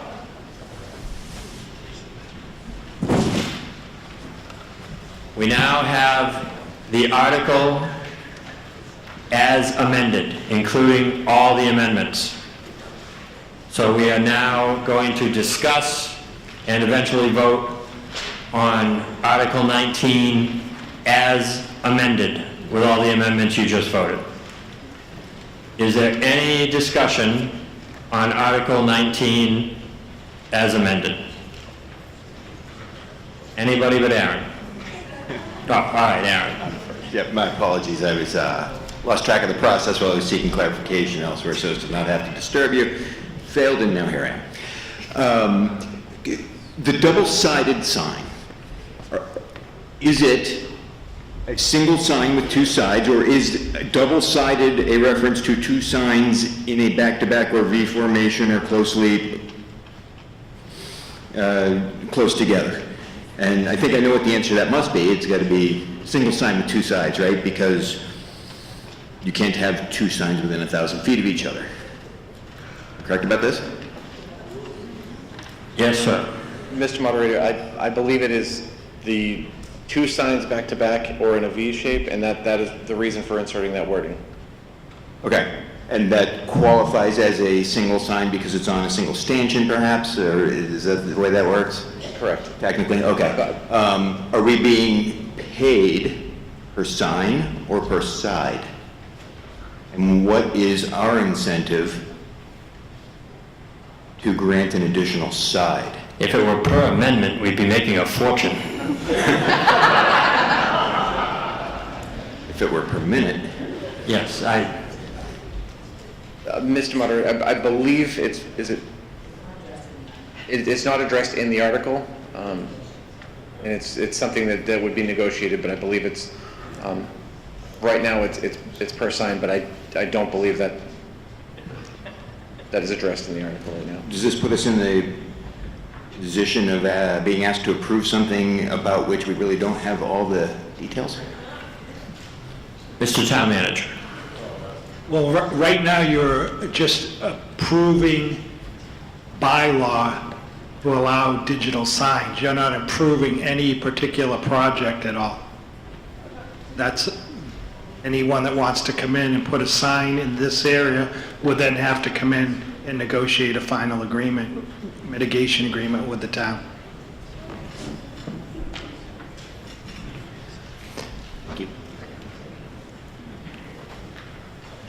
Any other, oh, yes, I'm sorry. Yeah, Peter Kerrigan again. So I'm a member of the FinCom, and we had a presentation given to us. And when they said sign, I conceptually thought sign. Here's your sign, not here's your signs, plural, one sign. So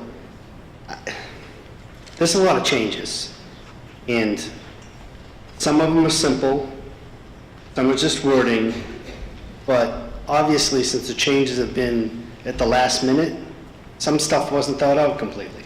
I don't think, I'm not against the sign in particular, but this zoning change is a zoning change. Unless we think it through, we may be getting ourselves in some hot water. I say we don't vote for it. That's my opinion. Yes, the lovely young lady in the back. Cynthia Gouveia, 111 Maple Street. I voted for a sign a couple of years ago, and it got voted down. I just heard the town manager say this isn't for any specific sign. So if there's nothing pending, if we're not doing something that has to be done right away, that makes a difference in my vote. I also typically rely on the Finance Committee to tell me what to think or possibly which way I should be going. And I don't see a Finance Committee recommendation for any of this, which makes me a little bit upset. So I'd like to hear why we're rushing this through. Is there something pending? Is there some secret that we don't know about? I'd just like to know. It's always terrifying when your wife gets up to ask a question. Mr. Town Manager. Mr. Moderator, I know you always tell us not to talk about, so the moderator doesn't want me to talk about a particular project, right? Because it's a bylaw. I can just tell you, there is someone that would like to do this, has spoken to us, and if this is approved, I would hope they'd be successful in getting the piece of property to put up a sign, and we would receive $300,000 per sign. Per sign.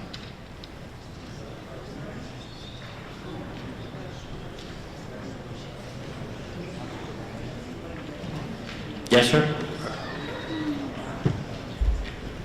Owen Siegel, 28 Cotting Road. Thank you, Mr. Chairman. I think everybody appreciates the need of the town to secure funds. We've done it a couple of times in the last year, and clearly I think I support the need for an override. I get concerned when we start looking for funds in ways that really isn't indicative of what I think the town represents. Right now, between 25, the end of 495, and the Mass Pike, there's one billboard sign that's being put up at 24, electric billboard. Between that same area, there are only two other billboards. One is at exit 2, which talks about for sale or lease, and the second one is the Condyne Norton Commercial Center, which is an overgrown pylon sign. That's what's representing our town right now. What's being proposed is an electronic sign, 90 feet tall. There are only two sites that I'm aware of in town that would support these signs as they face 495, the industrial zones. One is on Leonard Street, and the other is on, I think it's South Washington Street. The area, from what I can tell, on South Washington Street has a frontage of about 4,000 square feet, which would allow for 4 signs. The area in Leonard Street, I'm guessing, has an area of maybe 2,000 square feet. That would support 2 signs. When the proposed contractor came before the planning board, they mentioned that they could be putting up between 2 to 4 signs. I think that's a little bit much. And they indicated these signs would be something like Route 24. And I think the town needs to consider whether we want to give up that type of look, give out that type of look for the town for dollars. And I'd be the first one to tell you, if you vote no for this project, you really need to be ready to vote for an override. I mean, I give the credit to the selectmen. They're desperate to find ways of getting funds. And it's really up to us to not make us sell the town off one step at a time. But let's make some reasonable efforts to override what's needed. And you can go around in circles as to what that is. My suggestion would be to deny this. In absence of that, I would propose an amendment. And right now, as I said, 1,000 feet would allow them to put up 4 signs. The person that was before the planning board said they were only going to plan on putting up 2 signs within that area. Give me a break. I would propose an amendment which would say, if it was going, I'd propose this amendment in any event, to amend line 5 of the last paragraph, changing the 1,000 linear feet of another sign to 1 mile. I mean, if they're putting up one of these signs, these are gigantic signs. I can't imagine having them 1,000 feet apart, having 2 signs. There's just none on 495.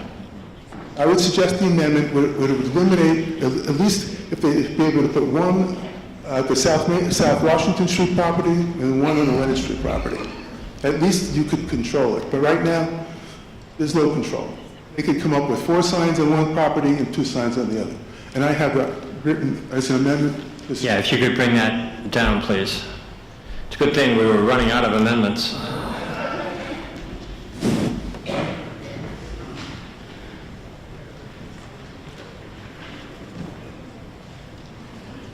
Okay, let's see where it's.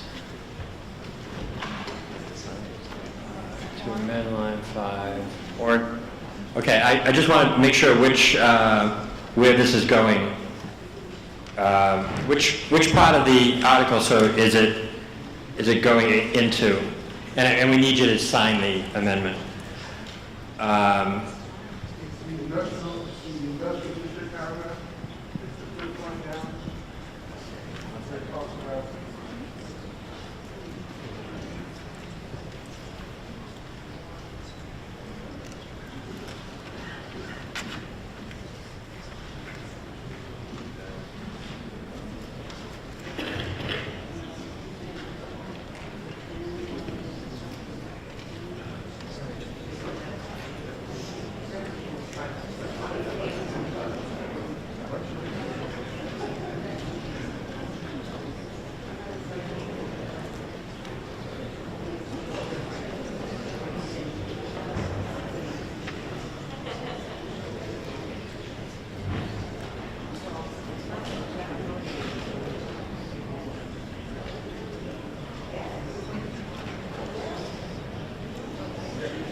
Okay, ladies and gentlemen, and was there a second on the amendment?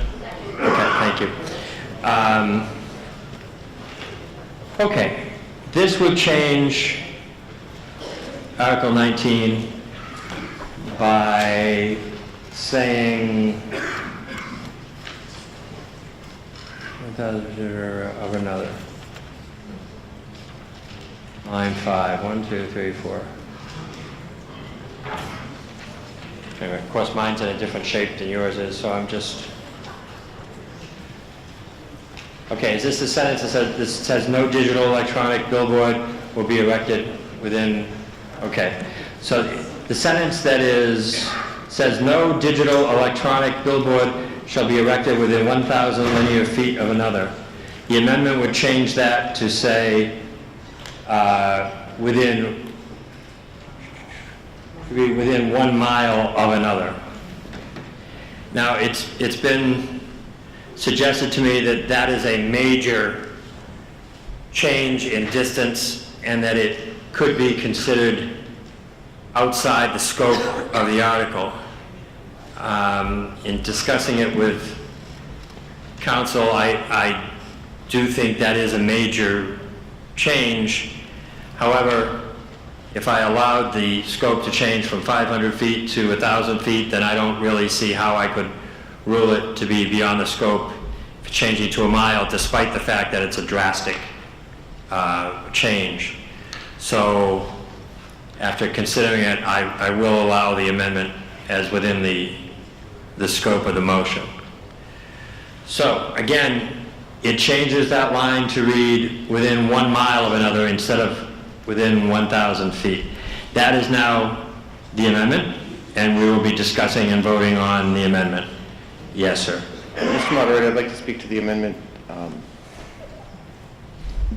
That changes the entire scope of the article. The prior amendments, again, as you said, were insignificant or very small. This makes a very major change to this article.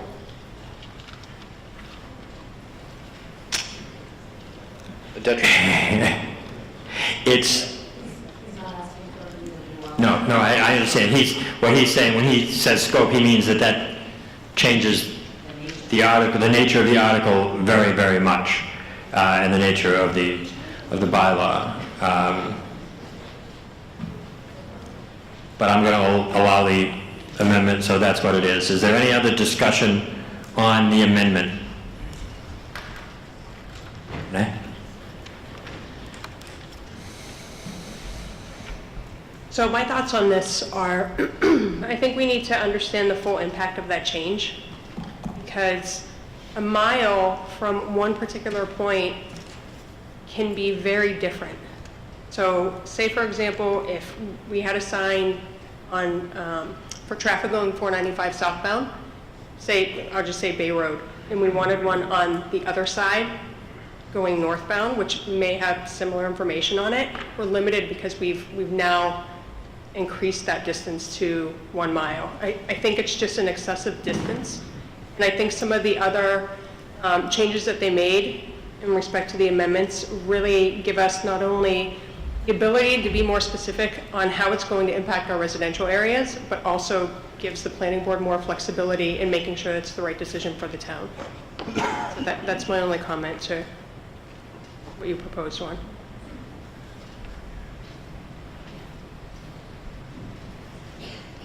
Yes, sir. Mr. Moderator,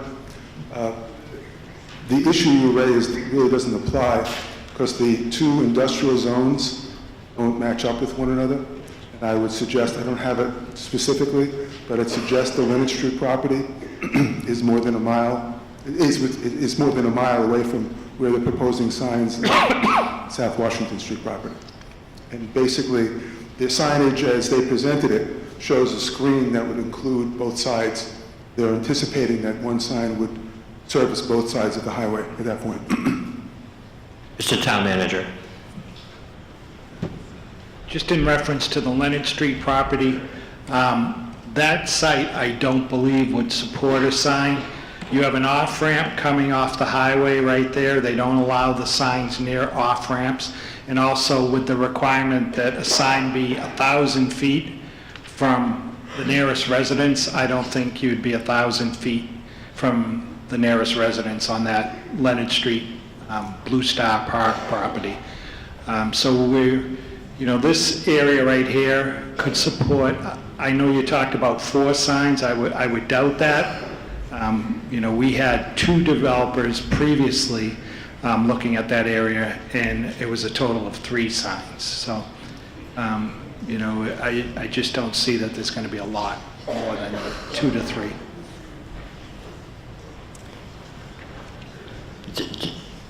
Thank you, Mr. Moderator. To add to this, the planning board is very conscious of the need to regulate any of these potential signs so that, to Oren's point, that they're not piling up, stacking up one after the other.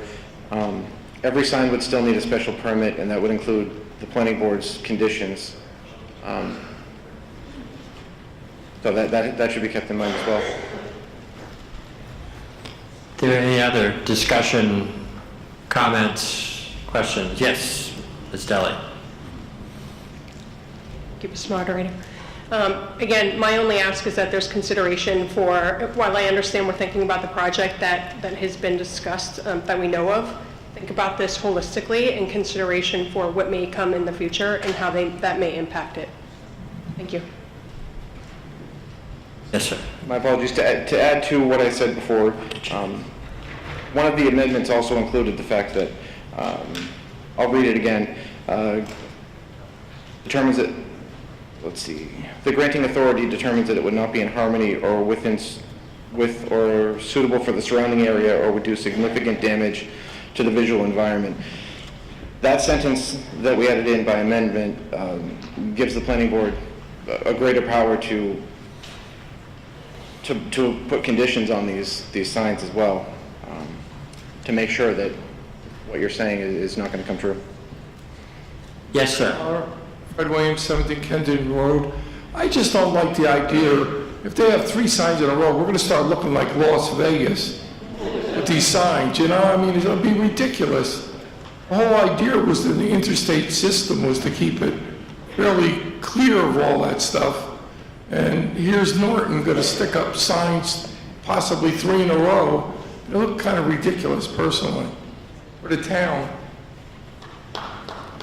Thank you. Yes, sir. Mr. Moderator, can I speak to this whole amendment?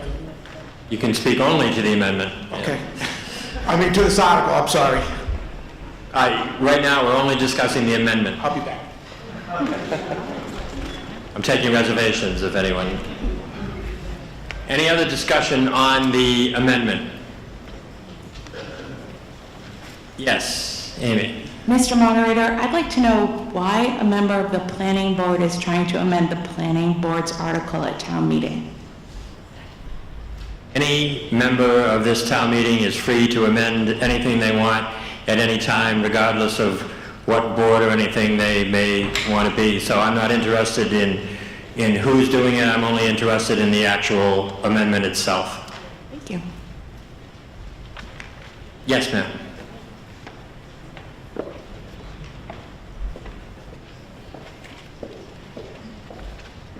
Hi, Ellen Valentine. My husband and I were at the planning board meeting last night, particularly for this issue, but I'd like to comment, and hopefully this applies to the amendment. I was impressed with the amount of time they took, with excruciating detail for an hour and a half, to make this the best possible situation for the town. One of the things that was very appealing about this is these digital signs will broadcast automatically things like amber alerts and weather alerts. And I think that's priceless. And 1 or 2 of these that will be well maintained because they have to be or else they won't function. And they bring in $300,000 to the town. I mean, most people who drive on the highway think it's a pretty boring, you don't see much on a highway. If once in a while you got some information that was, very current, like an amber alert or a weather alert, I think it would be really beneficial. And I think we're worrying too much about the fact that we're going to become Las Vegas. I don't think it's selling Norton out. I think it's actually enhancing and providing a lot of information that we might need. And I don't know anywhere else other than maybe phones that you could get Amber Alerts on, and I think that's so important to possibly save a life. Thank you. Yes, sir. Mr. Moderator, just to speak quickly to a prior point, the planning board did vote 5-2 to forward it to town meeting. Are there any other discussion, comments, or questions on the amendment? Seeing none, we will vote on the amendment. And I remind you, the amendments only require a majority vote. The article itself to pass would require a 2/3, but amendments to it only require a majority, in case anyone was wondering. If you vote yes for the amendment, we will then include the amendment into the article and proceed to discussion and vote on that. If you vote no, then we will not do that, but we will still go back to the article as previously amended. All those in favor of the amendment, please indicate by raising your hands. All those opposed? The amendment is defeated by a majority vote. We are back to the article with the other 72 amendments. I think there were 5. Now we can discuss the article as a whole. Yes, sir. Mr. Moderator, I think that this whole article has fallen off the rails. I don't think anybody fully understands what we're voting for, amendment to the amendment to the amendment, and I would respectfully request that the chairman of the planning board withdraw this, clean it up, and come back to us with a clean article that we can vote on, because I don't think anybody in this room can tell me what they're voting on at this point. I think we've already voted on a motion to defer it back, and that motion was defeated, so I think we've addressed that to this point. Well, I think it's the same effect, and unless he stands up and volunteers, I'm going to assume he's not going to do that. Besides, I don't think he could possibly do that without a vote of his board anyway, so. Yes, ma'am. I think that gentleman was... Oh, I'm sorry, sir, I'm sorry. Oh, Keith, how are you? Go ahead. I'd like to move the question. I am going to accept that motion to move the question. Ladies and gentlemen, a motion's been made to move the question. A motion to move the question is a motion to end debate. If you vote in favor, if you vote yes, then we will end debate immediately and proceed to a vote on the article on the table. If you vote no, then we will continue to debate the article under consideration. So yes, we end and go to a vote. No, we keep discussing. All those in favor of ending debate and the motion to move the question, please raise your hand. All those opposed? The motion to move the question passes by a majority vote. We will now vote on Article 19 as amended. All those in favor, and I remind you again, this requires a 2/3 majority vote. I just know you're going to make me count. All those in favor of Article 19 as amended, please indicate by raising your hands. All those opposed? I'm going to do that one more time. All those in favor of Article 19, please indicate by raising your hands. All those opposed? Article 19 passes by a 2/3 majority vote as declared by the moderator. Article 20. Mr. Moderator. Mr. Chairman. I move that the town vote to amend the general bylaws, Chapter 110, Articles 2 and 5 of the General Code, as printed in the warrant under Article 20. Okay. Any questions, comments, or discussion on Article 20?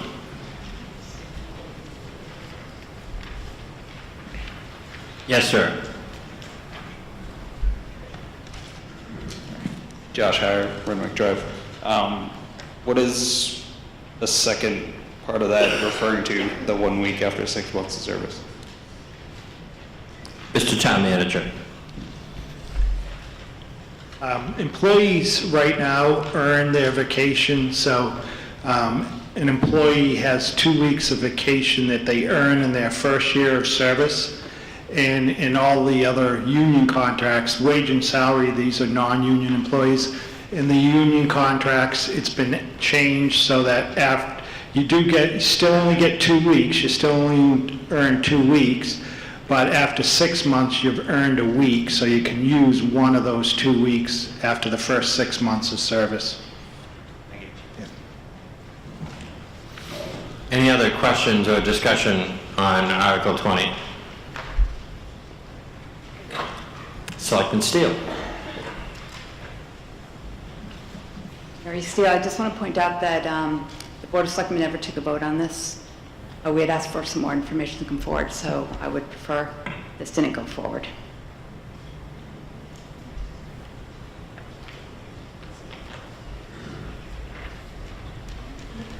Mr. Grant.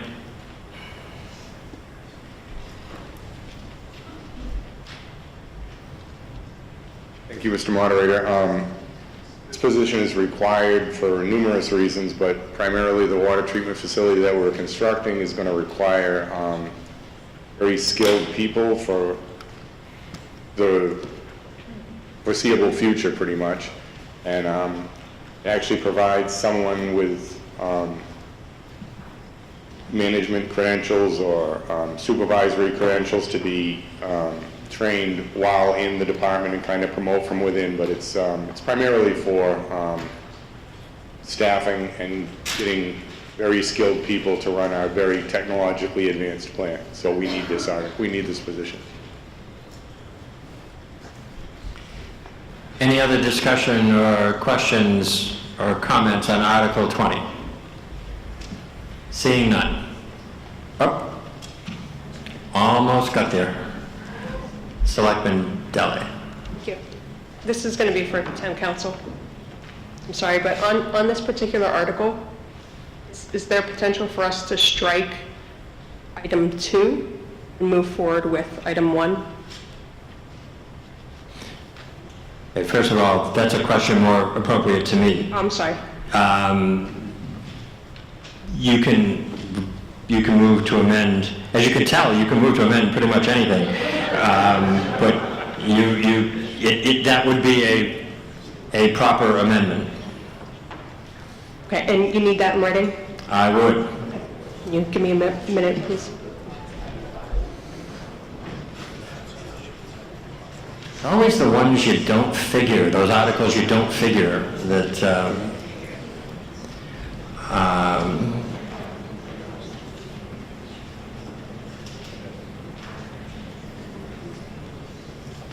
I think if you just wrote, you were moving to amend Article 20 by striking number 2, you'd be fine.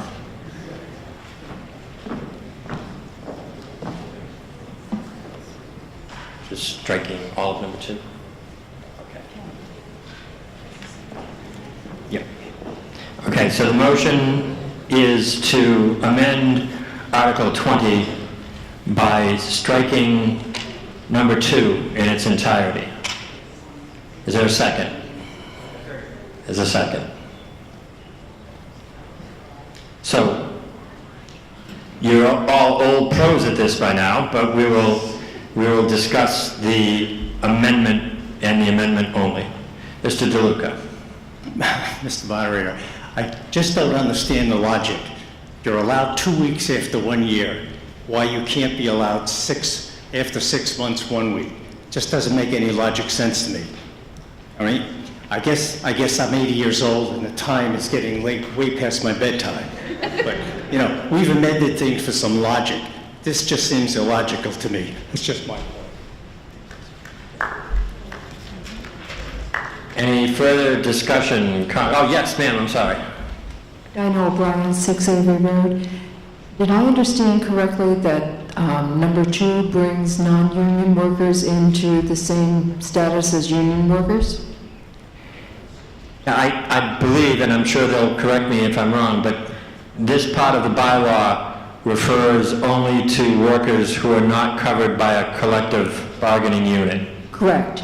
And my question is, does this bring non-collective bargaining employees into the same benefit status as collective bargaining employees?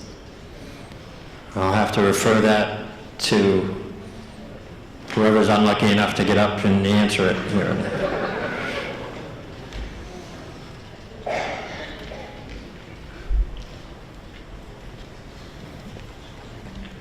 The answer to that is, in the ASME clerical contract, 2 weeks vacation after 1 year of service, eligible to use 1 week after 6 months of service. SENA A, eligible to use 1 week after 6 months. And SENA B, same 2 weeks vacation after 1 year, eligible to use 1 week after 6 months.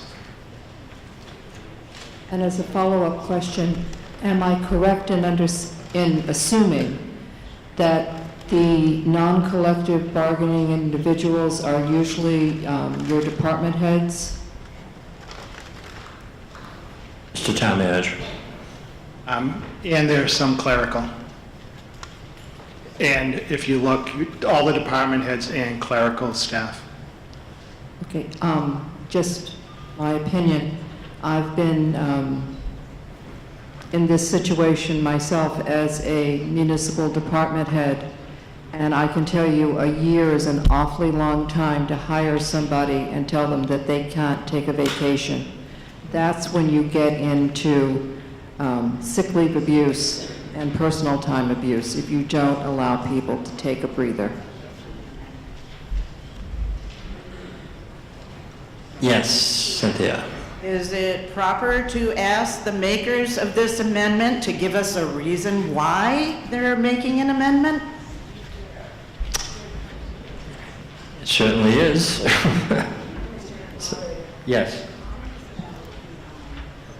About the wages for non-union, the vacation for non-union employees, about the article as originally proposed, and the motion originally made, the amendment was to not talk about that at all. To just deal with this. Yeah, but I think the amendment was to strike it, so I think debating the worthiness of it is... That if they voted yes on the amendment, they're not voting on that. They won't have an opportunity to.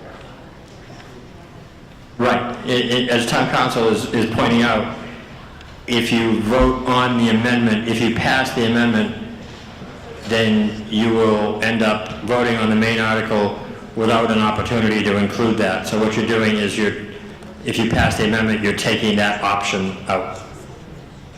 Is that the point, I think? Okay, Selectman Steele. Moderator.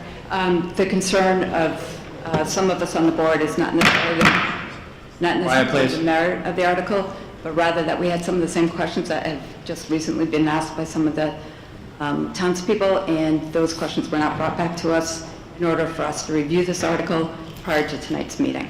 So we were that's why we were okay with the first part of the article. Questions were answered. The second part, we would have liked a little bit more time to deliberate it and understand what we were voting for. Thank you. Any further discussion on the amendment? Oh, hi, Walter. It just must be a blind spot. I can't see behind that microphone. Yes, sir. Walter Eichel, 137 Pine Street. To follow up on your question then, why is this, it doesn't seem objectionable to me at all to allow somebody to take 1 week vacation after 6 months. So I understand maybe you didn't get all the information you need, but I don't even see anything objectionable to ask about. So I need more information to know why this is important to remove. It seems like it should be there, in my opinion. Okay, I'm going to let Mr. Conway answer the question, then I'll come back to you, Mr. Grant. Mr. Grant. Thank you, Mr. Moderator. I think the intent of Article 20 and in conjunction with that, Section 2, is to attract some good help to our water department. And if you tell a new hire that, sure, you get 2 weeks, but you don't get to start until a year, 2 weeks vacation, but you don't get to take a week until you've served a year, it goes to the prior point that, does anybody not take a vacation in a year? I understand the selectmen's points, but we're really splitting some hairs. We're trying to attract quality people who may want to take a vacation in a year. I think that's okay.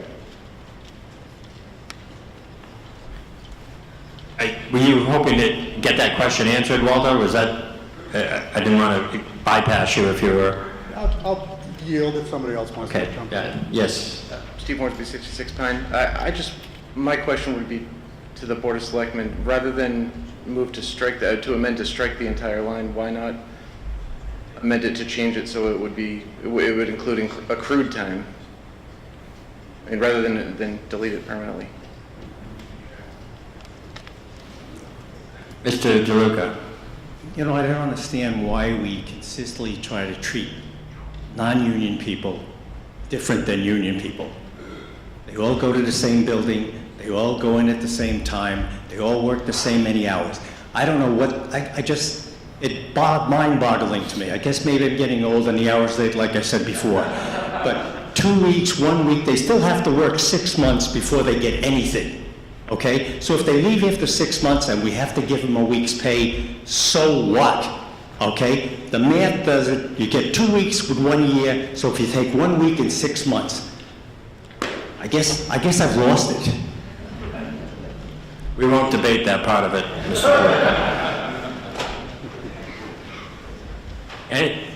Any other questions, comments about the amendment? Damn, I almost made it again. Mr. Conway. Mr. Moderator, can I amend the amendment? Why not? All right. Why not? So, I'd like to amend Section 2 to read, add the phrase, eligible to use accrued vacation time as it is earned. So the only difference is just putting the word accrued in between the words use and one? We're adding accrued. Maybe between 1 and week, rather. Correct, and also taking off the 6 months of service requirement. Okay, so what would it say? Would it say in Chapter 110, Article 5, Section 110-19, add the phrase eligible to use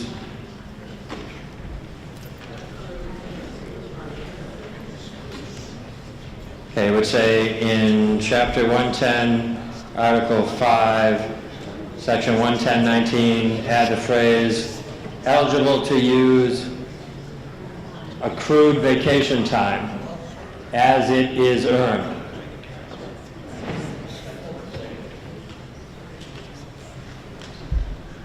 Okay, we have an amendment to the amendment. So this amendment would, did I see that again? The amendment would, oops, wrong one.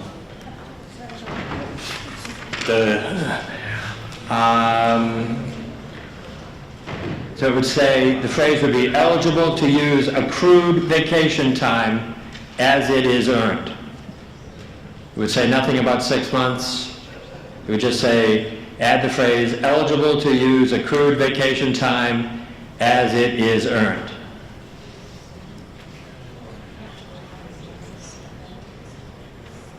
No, we vote on this one first. I haven't had to do this much moderating in a long time. This is like, you know, I was going to say it's fun, but I don't think you'd agree with me. We now have an amendment to the amendment. The way our procedure goes is we will vote on the latest amendment first. If that amendment passes, it then becomes the main amendment. We would then vote on the amendment as changed, and then if that passes, we would then go back and vote on the original motion. I'm sure that's clear in everybody's mind right now. But right now, all we are discussing and voting on is the amendment to the amendment, to change it to say, eligible to use accrued vacation time as it is earned. Everybody understand that? Okay. Any discussion? Seeing no hands. All those in favor of the amendment to change it to accrued vacation time, please indicate by raising your hand. All those opposed? The amendment passes. We now are going to vote on the amendment It includes the amendment we just voted on. Okay, so now we are voting, oh, wait a minute. The amendment was to strike the whole thing. Oh, how the hell does that work? Oh, my God. Yeah, I was thinking it was the same, but it was backwards. So, yeah, so that amendment, you now voted the amendment, so that's going to replace the other amendment. If it had been adding to the language, then I would have been right, but at this point, I don't even know where I am. So now we are going to vote on the main article as amended to say about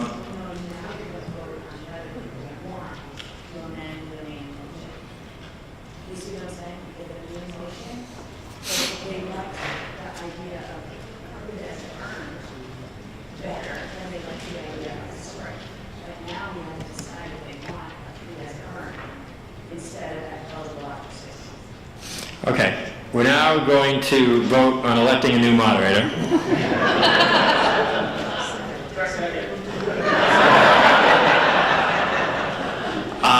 Okay, after town council's great wisdom there, we're now going to vote on whether you want the amendment.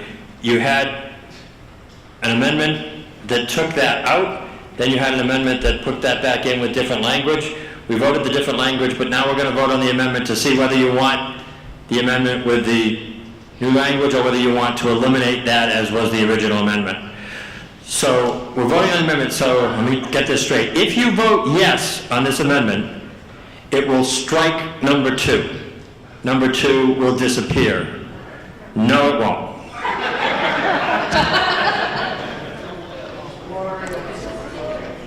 All right. Mr. Moderator? But didn't we just vote on that? Mr. Moderator? Yes. You're going to vote now on whether, and this is what the amendment is now that's pending, whether to have the words accrued vacation time as it is earned be added to the main motion instead of the words eligible to use 1 week after 6 months of service. Okay, but there was an amendment that we haven't voted on yet to strike number 2 altogether. The amendment to the amendment was to adopt so that it would say eligible to use accrued vacation time as it is. So that becomes the amendment. That is now the amendment. Gotcha. So the question is, do we want the amendment or do we want the original motion as it was made? If we want the amendment, people will vote yes. If they want to go back to the original motion as it was made, they'll vote no. Okay. As town council so eloquently said, if you vote yes on the amendment, then we will include the amendment into the main motion, and it will have the accrued wording. If you vote no, we will go back to the amendment, we will go back to the main motion as unamended. I think I finally got it. So, we're voting on the amendment. If you want the amendment, vote yes. If you don't want the amendment, want to go back to the original unamended motion, vote no. Everybody clear on that? Glad somebody's clear on that. All those in favor of the amendment, please indicate by raising your hands. All those opposed? I gotta do that one more time. All those in favor of the amendment, please raise your hands. All those opposed? The amendment passes. So we will now vote on whatever the heck the main motion is. We will vote on the main motion. I'm going to have town council read it so that I don't get blamed. I might sit down. Mr. Moderator, so the main motion is to approve section 1 as written and to approve section 2 with the following language. In chapter 110, article 5, section 110-19, add the phrase, in quotes, eligible to use accrued vacation time as it is earned. That is now the main motion that we're going to vote on. Everybody clear on that? All set? All those in favor of Article 20, please indicate by raising your hands. All those opposed? Article 20 passes by majority vote. Article 21. Article 21. Article 21 is lost for lack of a motion. Before I deal with Article 22, let me just thank you all for coming out to a difficult meeting and for doing the job that we could not operate as a town unless you came out as citizens and did your job. Thank you very much in a difficult meeting. Thank you for putting up with a tired moderator. Article 22. Article 22. Article 22 is lost for lack of a motion. Is there any other business to come before this meeting? Yes, Amy. Mr. Moderator, I motion to adjourn. I'm sorry? Motion to adjourn? Motion to adjourn, is that seconded? All those in favor of the motion to adjourn, please raise your hands. All those opposed, I declare the town meeting to be adjourned.